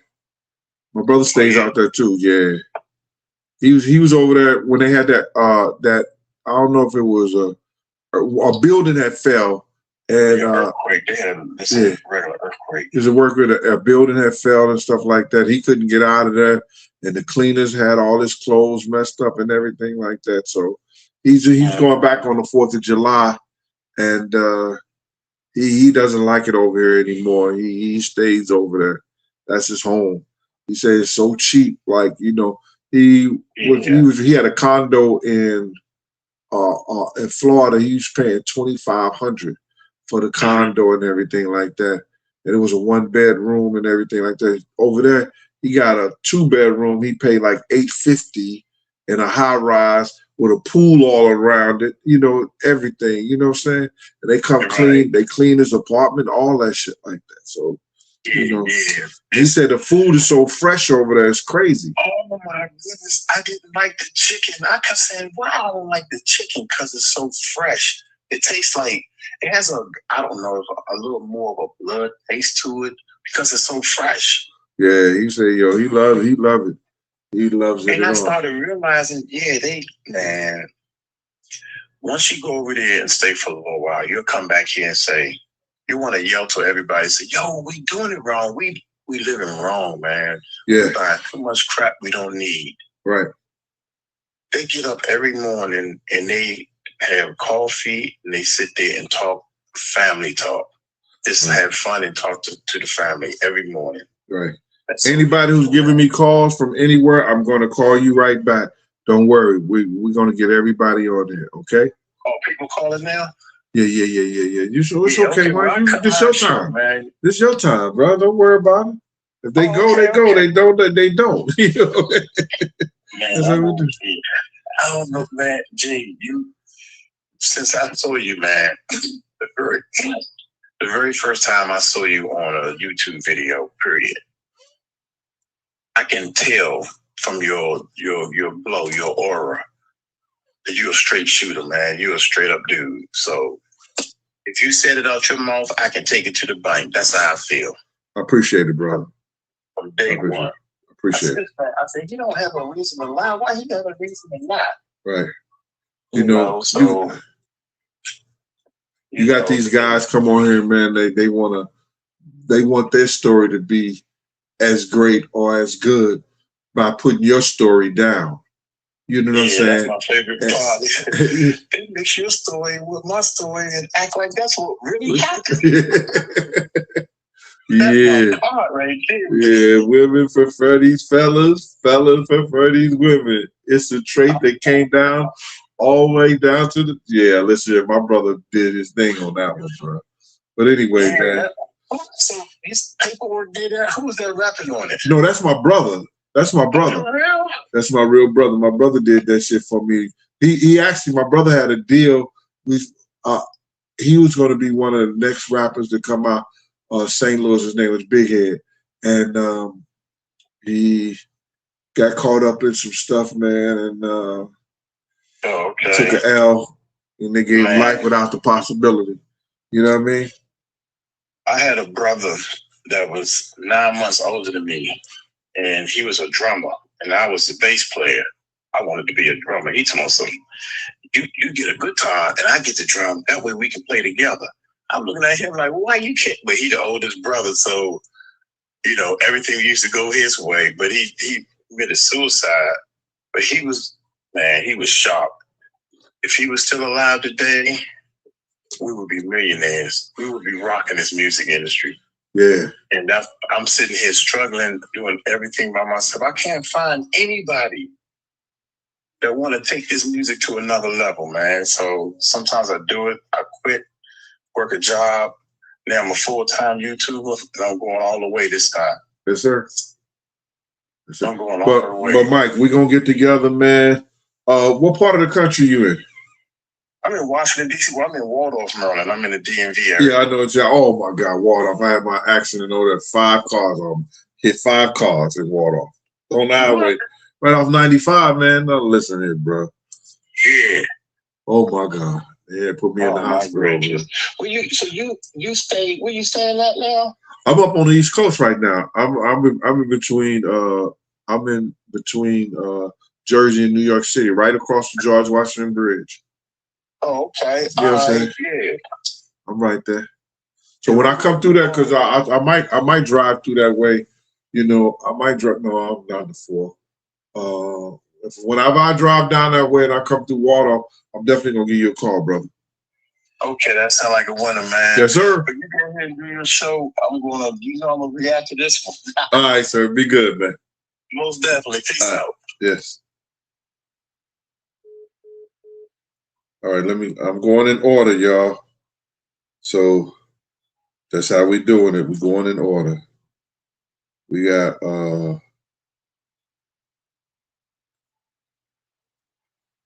Glenda.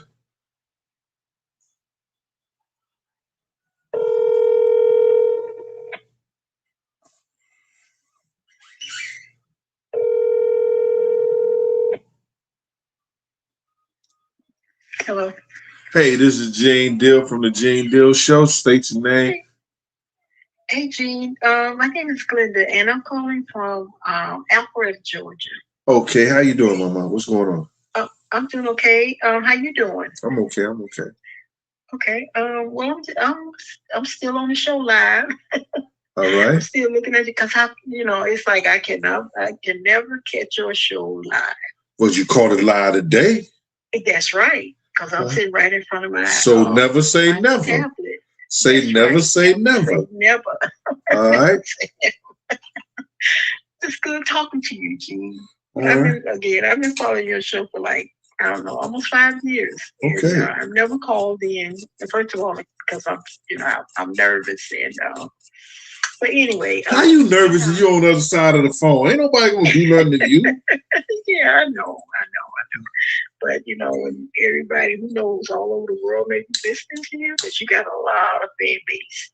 And it's that's the reason why probably I hadn't called, because I'm so nervous. But yeah, it's good to talk to you. I didn't have any questions or comments, but I know you're going. You was talking about your daughter and everything, and I really hope it works out for y'all. Yeah, it is what it is. It was mostly about, you know, wanting to know what men or what women felt about when their kids disrespected. But what our kids don't understand, and what these Gen Zs don't understand, we were not allowed to curse in front of our parents. We wasn't allowed to be disrespectful around other people's parents. We was not allowed to do certain things. So when they come at us and they want to, because they Gen Z or they, well, that's the Generation X, whatever they want to call these motherfuckers, these new people right here. You know what I'm saying? Right. Yes. They have to understand what our background come in, and they don't care about that. They only care about themselves. Mm-hmm. Well, you know, but you know, I'm with you with this, Regine. That you know, that was not a good thing to say. That was not a good thing to say to you. Especially to me. Exactly. You know what I mean? Exactly. Yeah. Exactly. So, but anyway, you know, hopefully y'all will work this out, and you know, because you know, I don't want to see you, you know, I don't know, going through so much. It is what it is. Listen to me, Glenda. Let me just say something. I'm only meeting what other men have met. Right. You understand? Every time something happened to me, bad, good, bad, or indifferent, I'd suck it in. You know, like, just check this shit out. I lost somebody today, and I really mean I lost somebody today. You know what I'm saying? But you know what? I lost a sister. I lost two brothers. I lost a mother, father, everything. If I lose all these people, and I still able to move on and try to do the right thing, I could lose you. You understand what I'm saying? Yeah, I do. It may hurt. I'm not saying it's not going to hurt, but I'm going to start the healing process. Right. Exactly. I'm going to start the healing process. You understand? Because I can't continue to allow people to come in your life or people who want to be in your life try to hurt you in your life when you know that you're doing the right thing for your life. Exactly. You know what I'm saying? Like my auntie used to tell me, yo, we not here for no pity parties. Man the fuck up. Right. My aunt Alice used to tell me that. Gene, I don't want to hear we ain't doing no pity parties. Man the fuck up. Right. Okay. All right. And that's what we got to do. Okay, Mom? Right. Right. All right. Well, thank you for your comments and thank you for coming on and sharing. Okay? Okay, Gene. All right, Good Mama. to talk to you. All right. Bye. Okay. Bye.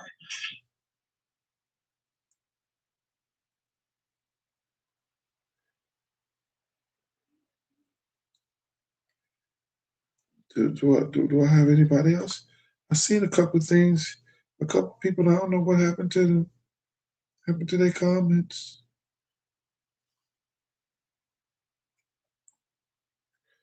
Where we at?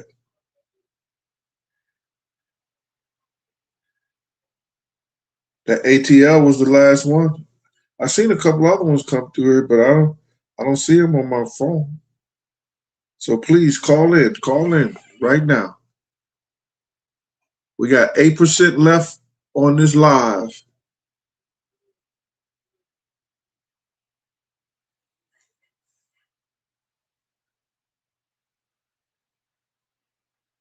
He's an old hat out here. J. Rule Theory, what up with you, boy? The number is 201-969-6168. Brandy, thank you for that super chat. I appreciate you, Mama.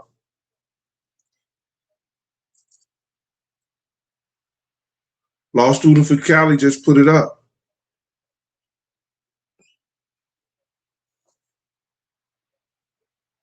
Young Suge 1, 772-758. Your number ain't coming up, Young Suge 1.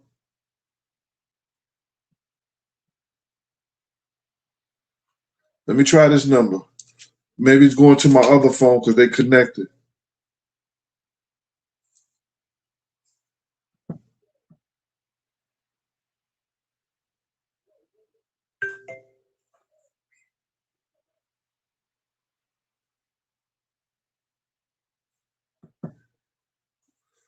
Let me see. Let me call this number right quick.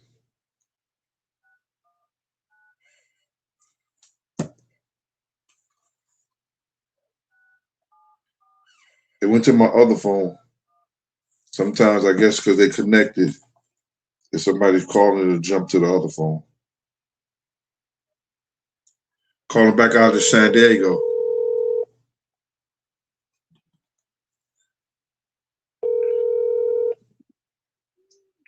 Big Gene, what up? Is this Dre? It's Cali Dre right here, man, out of San Diego, baby. How you living, man? Hey, what up with you, Dre? What's happening with you, boy? Chilling, man. Great show, great show. I appreciate all the good content you given us over the years, man. You was one of the first to tell us the truth about what really happened out there with the Biggie Small situation, man. And I definitely appreciate that as a fan of Pac and Big. You know what I'm saying? It definitely, you was the only person talking, man. So I always give you credit for that. You know what I mean? Dre, appreciate it, brother. I had a question for you, man. So did you ever hear about Amir Muhammad's ex or his ex-wife and what happened to her? Yes, sir. Yes, sir. It was investigated. Amir Muhammad, this is what happened. And tell me if I'm wrong or right. He was stopped by the police because he had threatened the boyfriend and his ex-wife and pulled a gun on them. Absolutely. Am I telling the truth, Dre? Absolutely. That's how I heard it. It was 2 weeks later. 2 weeks later, they both came up dead. Shot dead, yeah. He was never investigated after that for the murder of his ex-wife. That's a fact. That's a fact. So when I found that out, brother, I mean, you already had the credibility because you already came out strong, but that just let me know that Harry Billis wasn't the person that they tried to portray him out to be. Exactly. Before, and lent a lot more credibility to what you was talking about, brother. So keep doing what you're doing, man. That's all I wanted to say, man. You know what I mean? I appreciate it. Dre, appreciate you, bro. All right, man. All right. Call me, ask me about anything that you want to ask me about. Talk about whatever you want to talk about. I'm here. I don't run. I don't hide from none of this. You understand? I don't run. I don't hide from none of it. Let me see what else I have. Maybe I got maybe some other numbers switched over and jumped over to my phone. I said, Brandon, Corey from Cali, do you want to come in?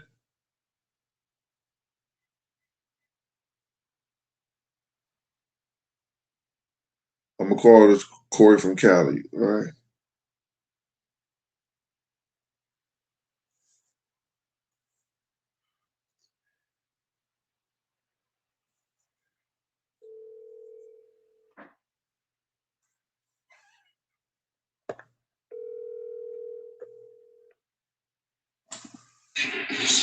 Yeah, player. Corey from Cali, this is Big Gene. I got you live on the show. What's going on? Hold on, man. Let me, I just talking about the subway. Stand by. All right.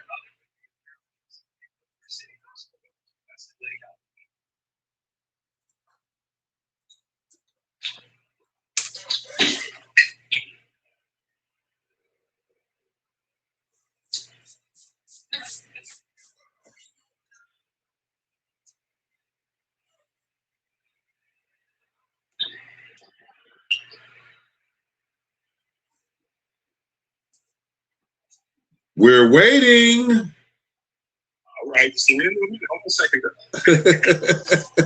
No, go ahead. What's up? Yeah, we got you live on the show, Corey. What's going on?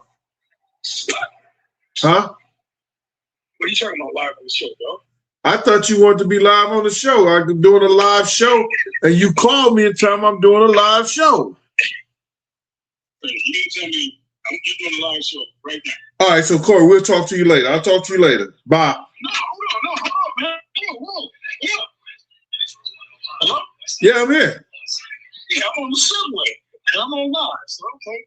Straight from LA on the subway. All right. Anything that you want to ask or talk about, Corey? Absolutely. Yeah, the situation with fees. What you mean? Chime in on that. I think, he got selected as far as getting friction with little seats. His his responses are the same as the responses of his wife. They're very similar. So, people saying, well, he didn't like this, he didn't like that. It can't be he didn't like it. There's got to be a reason why he didn't like it. So, the cat got lit up the back. He didn't like who? What did you say? You said Lil Cease didn't like who? No, I said Biggie. It was thought that Biggie did not like Craig Mack. Oh no, he didn't know. He didn't like Craig Mack. Well, I knew it wasn't just for no reason. He don't like Craig Mack. But Cease, he let the cat out the bag. But why? Oh, did he? What did Lil Cease say?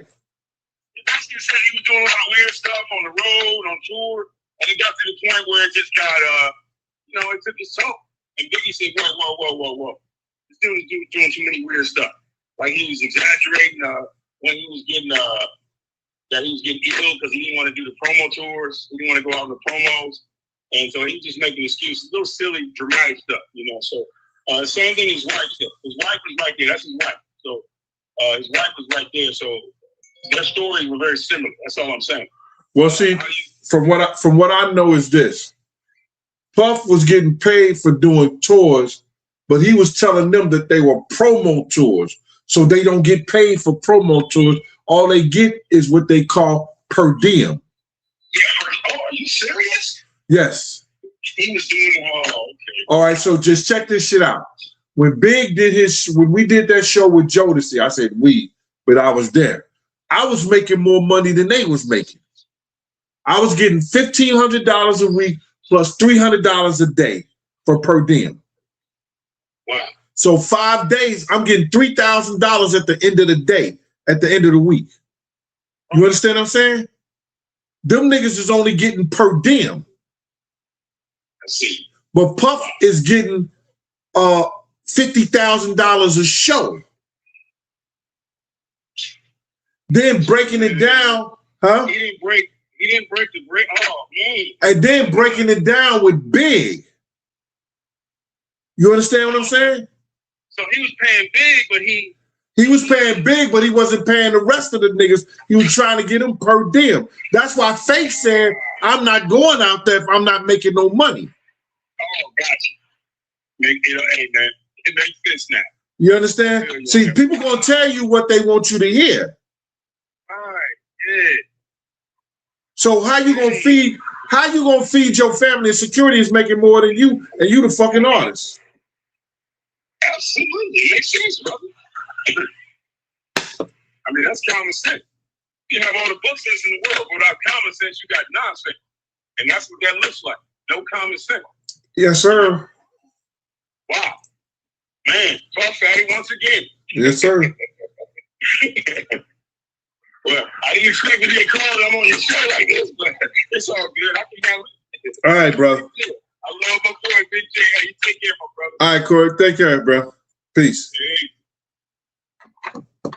All right, let me run down to these numbers. Let's go to Florida. Oh no, this is Manhattan. It popped up. Oh, this is Florida. Yo, Gene. Yeah, it's Big Gene on the Gene Deal Show. State your name and where you calling from, brother. What's good, Gene? Well, I'm Young Suge.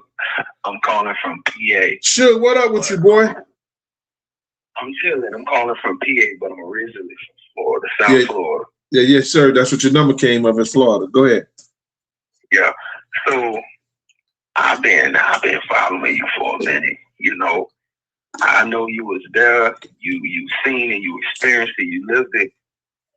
And I heard you say a lot of things about Puff, but I'm like, why didn't you bounce after they killed Biggie?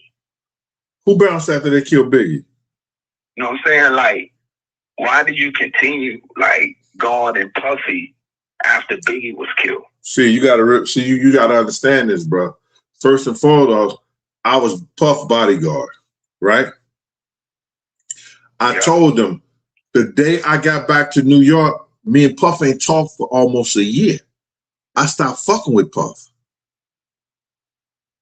for about a year. I'm in Atlanta.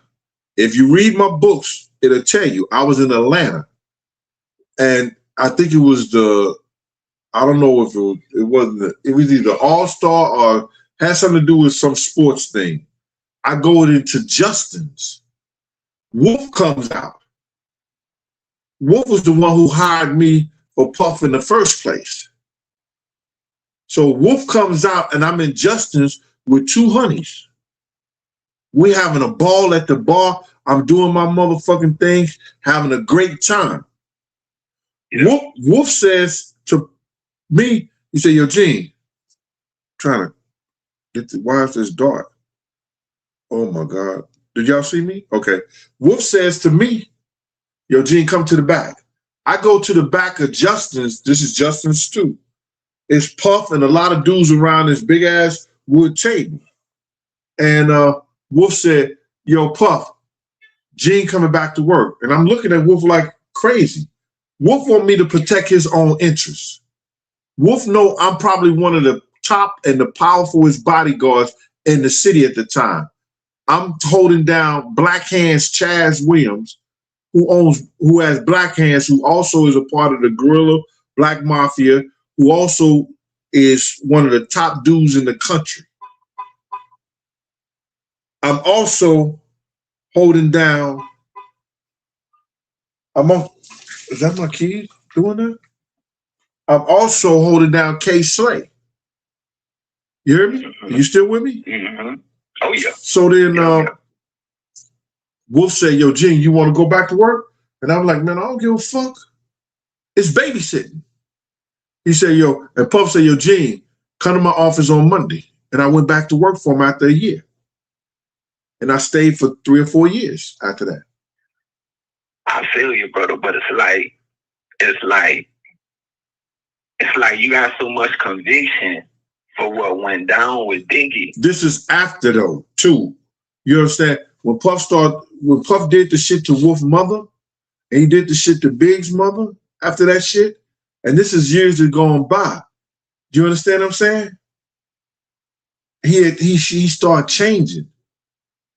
And he did that when he did that shit to Wolf's mother, brother, you know, that broke my heart, man. If you ever been with a mother who had lost their son, they firstborn, and she crying, and this nigga is telling her that your son just wanted to smoke weed, get high, and had delusions of grandeur, when you know you heard this nigga tell him, I'm gonna give you your $300,000 when I do this deal with Universal, and then he didn't cuss this man's mother out, then it takes a different turn. So if you want to challenge my conviction on that, you got to challenge the fact that I respect this man's mother. I respect that the lies that he told Big Mother and everything like that, and then what he did to my man D Ferg. D Ferg was caught in a situation. D Ferg looked out for this nigga. Mike Owens, aka Mike Cox, gave this nigga $3,000. Everybody's getting up money for this nigga when he had that City College shit, and then once they get in a situation, he ain't there for them. But he'll trick off on some chick, throw $10,000 away, throw $50,000, do all this kind of shit in clubs and stuff like that. But Wolf told this nigga, yo, you could give each one of us a party, and that could be the down payment for our house. He not doing the stuff that he need to do to bring us up.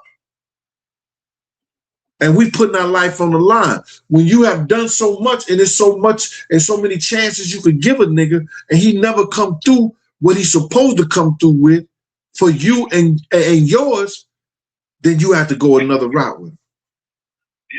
Yeah. I don't know if you can understand that, brother. No, bro, I got you. I don't know if you can understand that. You know, you just can't keep on doing. You just can't keep on doing the niggas who have shown you mad love wrong and think they're not going to go the other way. Yeah. Look at Roger Bond's story. It's the same story as mine. I've done this, I've done that, I've shown you. I was in 5 different shootouts with this nigga around this nigga, bro. Saving his life, this nigga grabbing me. Gene. You understand what I'm saying? But you know, maybe you don't, bro. I don't know. You know, so nah, bro, I do. Right. So I do. I really do. It's just like, you feel me? Like the way you carry yourself and the way you speak about your man. It's like, if I'm working for this dude and he's not doing his job, and I'm on the back end and I'm protecting somebody else, they get got, and I'm like, well, damn, bro, I'm not coming back to work for you. But see, what you just said too is that, yo, they got because Big got because his security wasn't doing what he was supposed to do. I'm not responsible for that. I'm trying to get these niggas to listen to me. These niggas won't listen to me. They don't have to listen to me. But my principle is all right. Yeah. You understand? I'm doing what I'm supposed to do. You understand? Oh, for sure. I had no, if I could have saved Big, I would have. You understand what I'm saying? Yeah. You know what I'm saying? But the whole story is, the whole thing about it is that me going back to work for him, you know what I'm saying? I never had that problem with Puff other than the fact that he didn't listen sometimes. He did not listen. And it is what it is, bro. All right? Yeah. I got one more. One more? Yeah. All right. You see that Cash App? Yeah. I'm fucking with you. Yeah. Yeah, go ahead, bro. Go ahead. Have you ever seen the video of the Peterson night in '97? It's a video online with a bald head dude. I can't tell if it's suit black or blue, but he got the bald peanut head, and it's a big Paru. You feel me? It's a big blood standing there, and he do some movement, and the blood, the bald-headed Muslim start moving, and then the camera cut off. Right, I seen that picture, but that wasn't. Is that the dude? That wasn't Mir Muhammad. Okay. I don't think it was. You know what I'm saying? You could slightly see him, but that wasn't the guy who walked up to me. Okay. All right. Hey, I appreciate it, Gene. Yes, sir. All right. All right.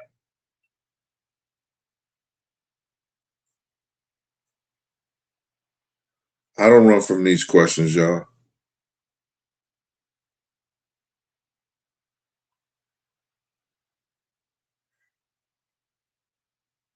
I don't run from none of them.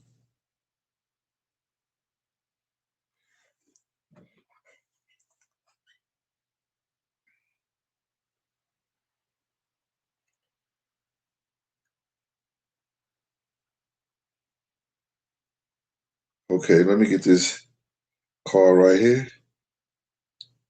Your call has been forwarded to voicemail. The person you're trying to reach is not available. At the tone, please record your message. I was calling that 262 number.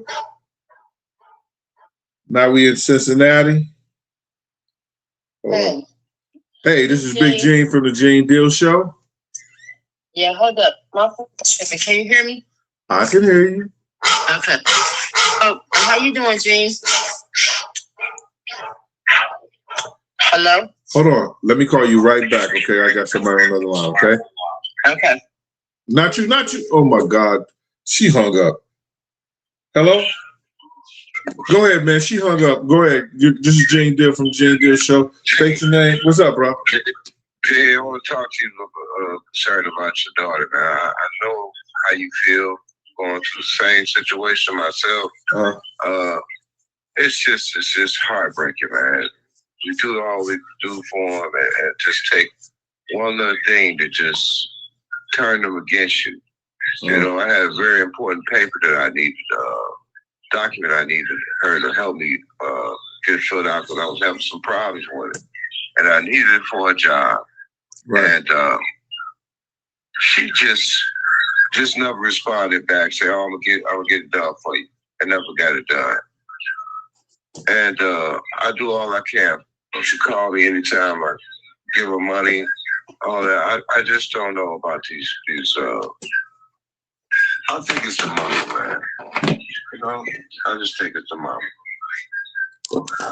How old is your daughter? Huh? How old is your daughter? She's 30. She's 30. Brother, she's a grown-ass woman just like mine.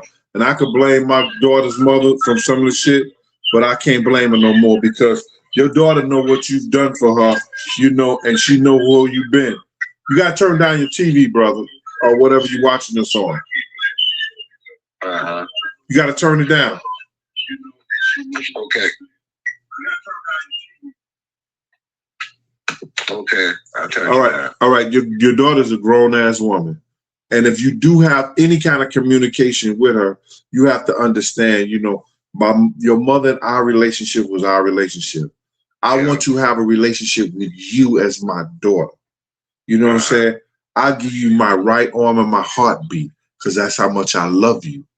You understand what I'm saying?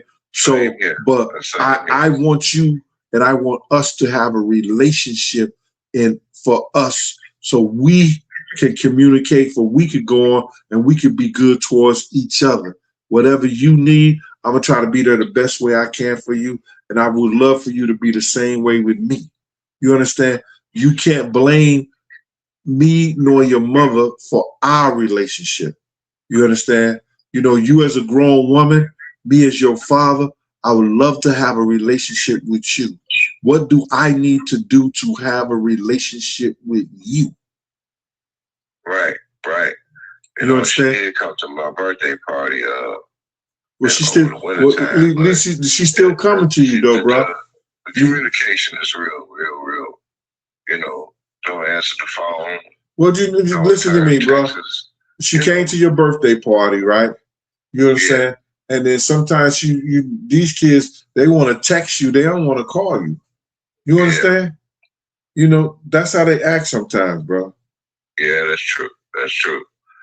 There was one more question I want to ask you. Go ahead. You didn't go to Alabama State, did you? Yeah, I did. Did you know somebody named Kevin Sally? Kevin Sally. Played basketball? Huh? Nah, I don't remember. What year? 83. No, I was gone. I was gone from there. I went down to Alabama State and I did a trial. They gave me a scholarship, but they was on some bullshit. And that was in 82, 83. Okay. You know what I'm saying? He came out that summer. 82, 83. Yep. All right. Yeah.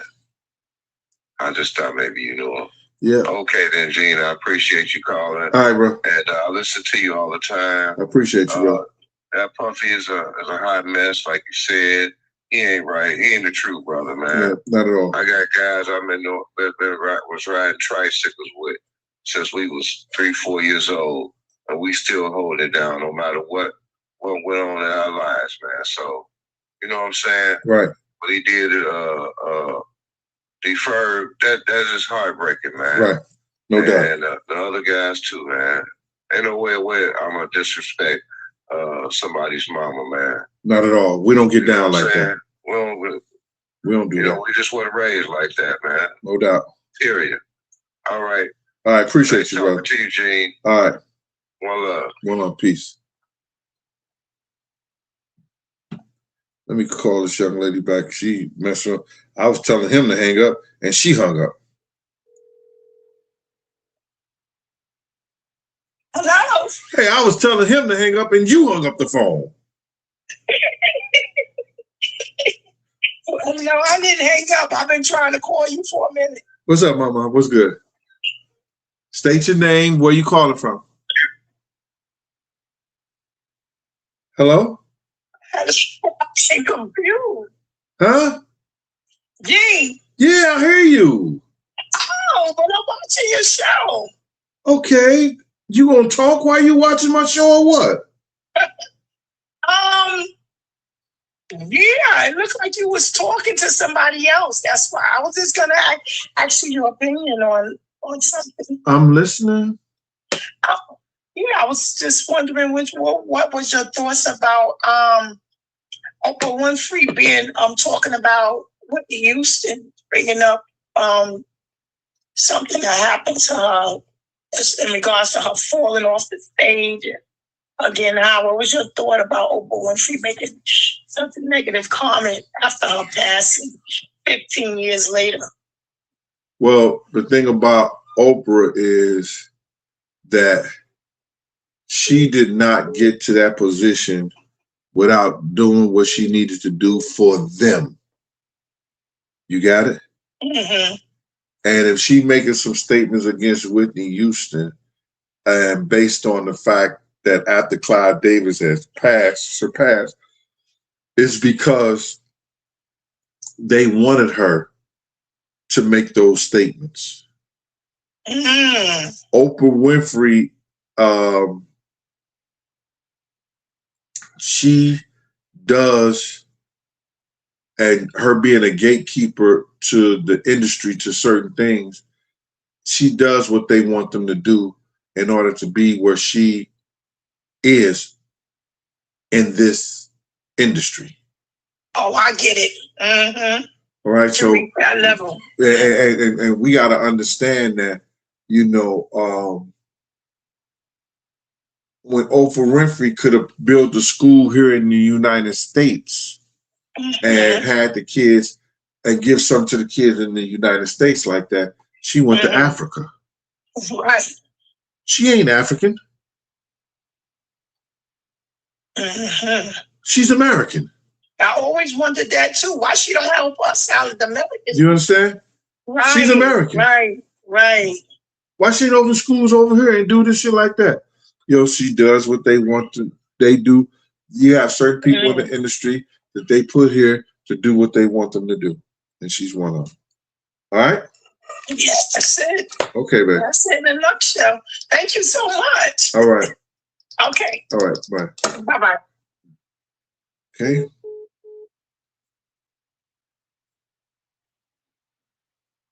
Let's go to, I think it's Cincinnati.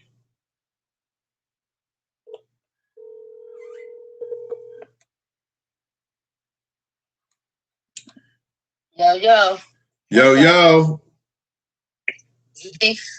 Who this? This is KT. What you talking to? This is confusing. I see what that lady was saying. So now we talking? Yes, we're talking. I'm talking. You talking? So I wanted to ask about Puffy. Do you feel like he took Big to LA as a setup? Do you feel like he set him up?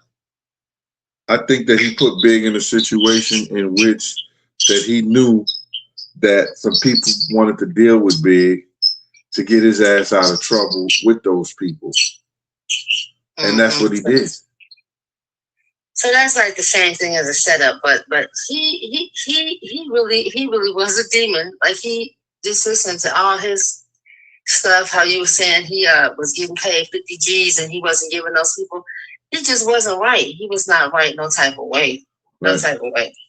Right. But on another tip, as far as your daughter, how long did you say y'all haven't been talking? Did you say it was 3 years? About 3 years now.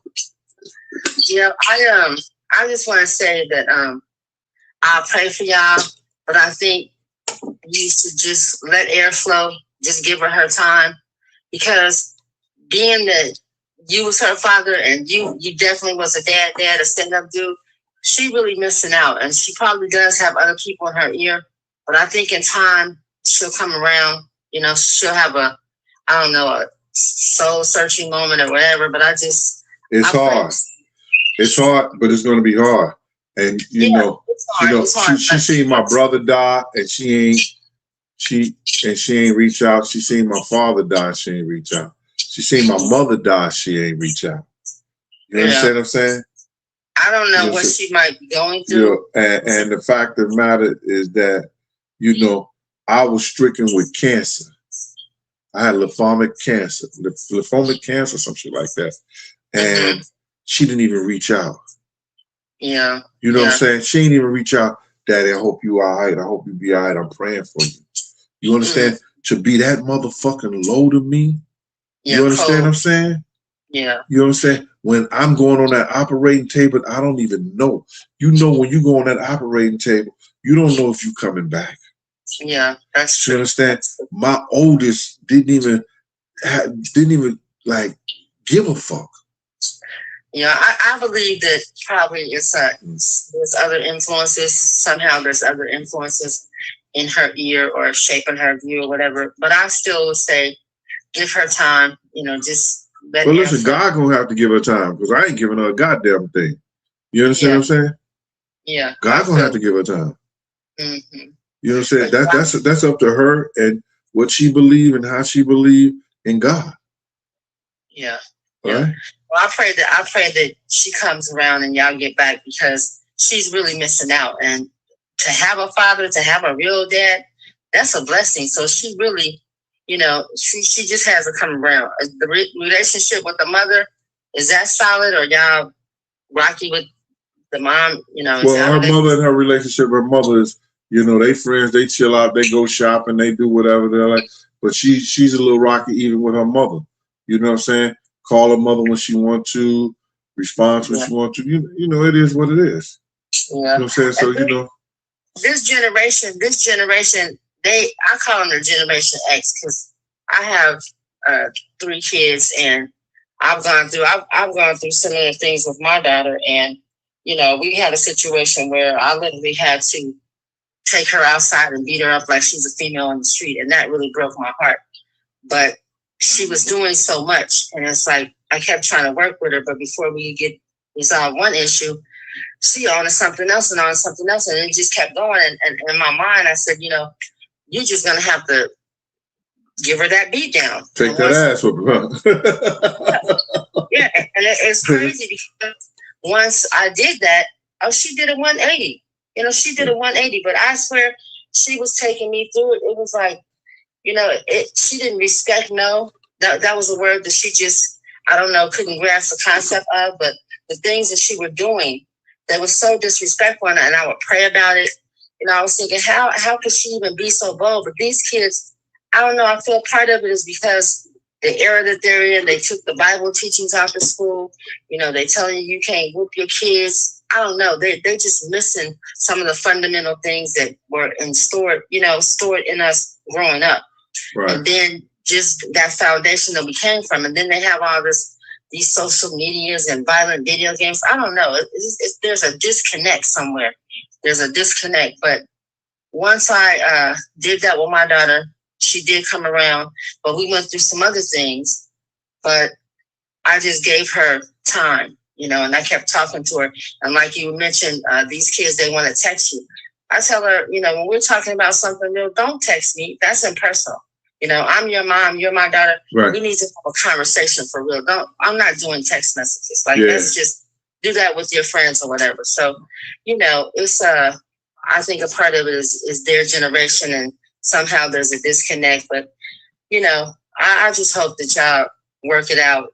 She'll come around because she's really missing out, and you're not going to live forever. You know what I'm saying? She'll be sitting back one day thinking, you know, just regretting it, because y'all can have a conversation, whatever it is. It can be, you know what I'm saying?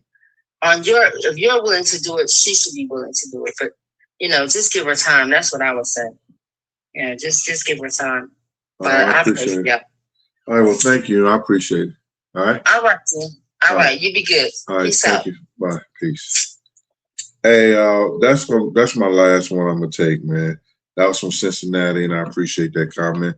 I got 1% left on this computer. You know, I don't have it plugged up or whatever.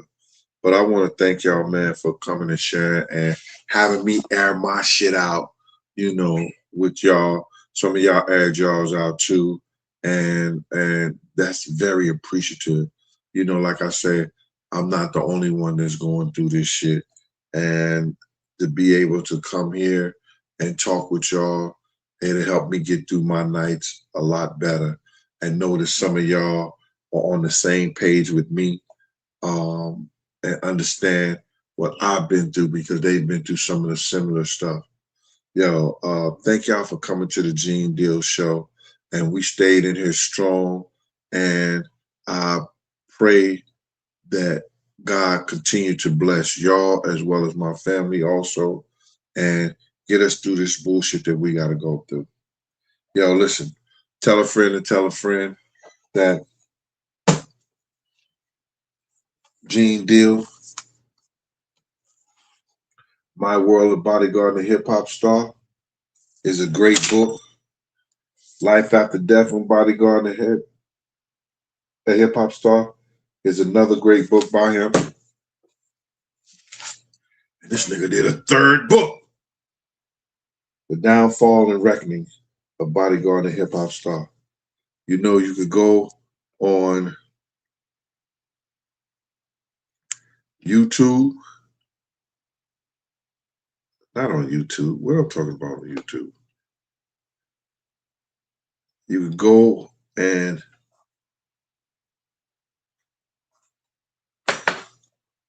get the books on Amazon, or you could cash out Big Gene 10 or Big Gene 5 Deuce, PayPal 5 Deuce, or Zelle 201-969-6168. Do what you do. Y'all stay good until we meet again. Peace.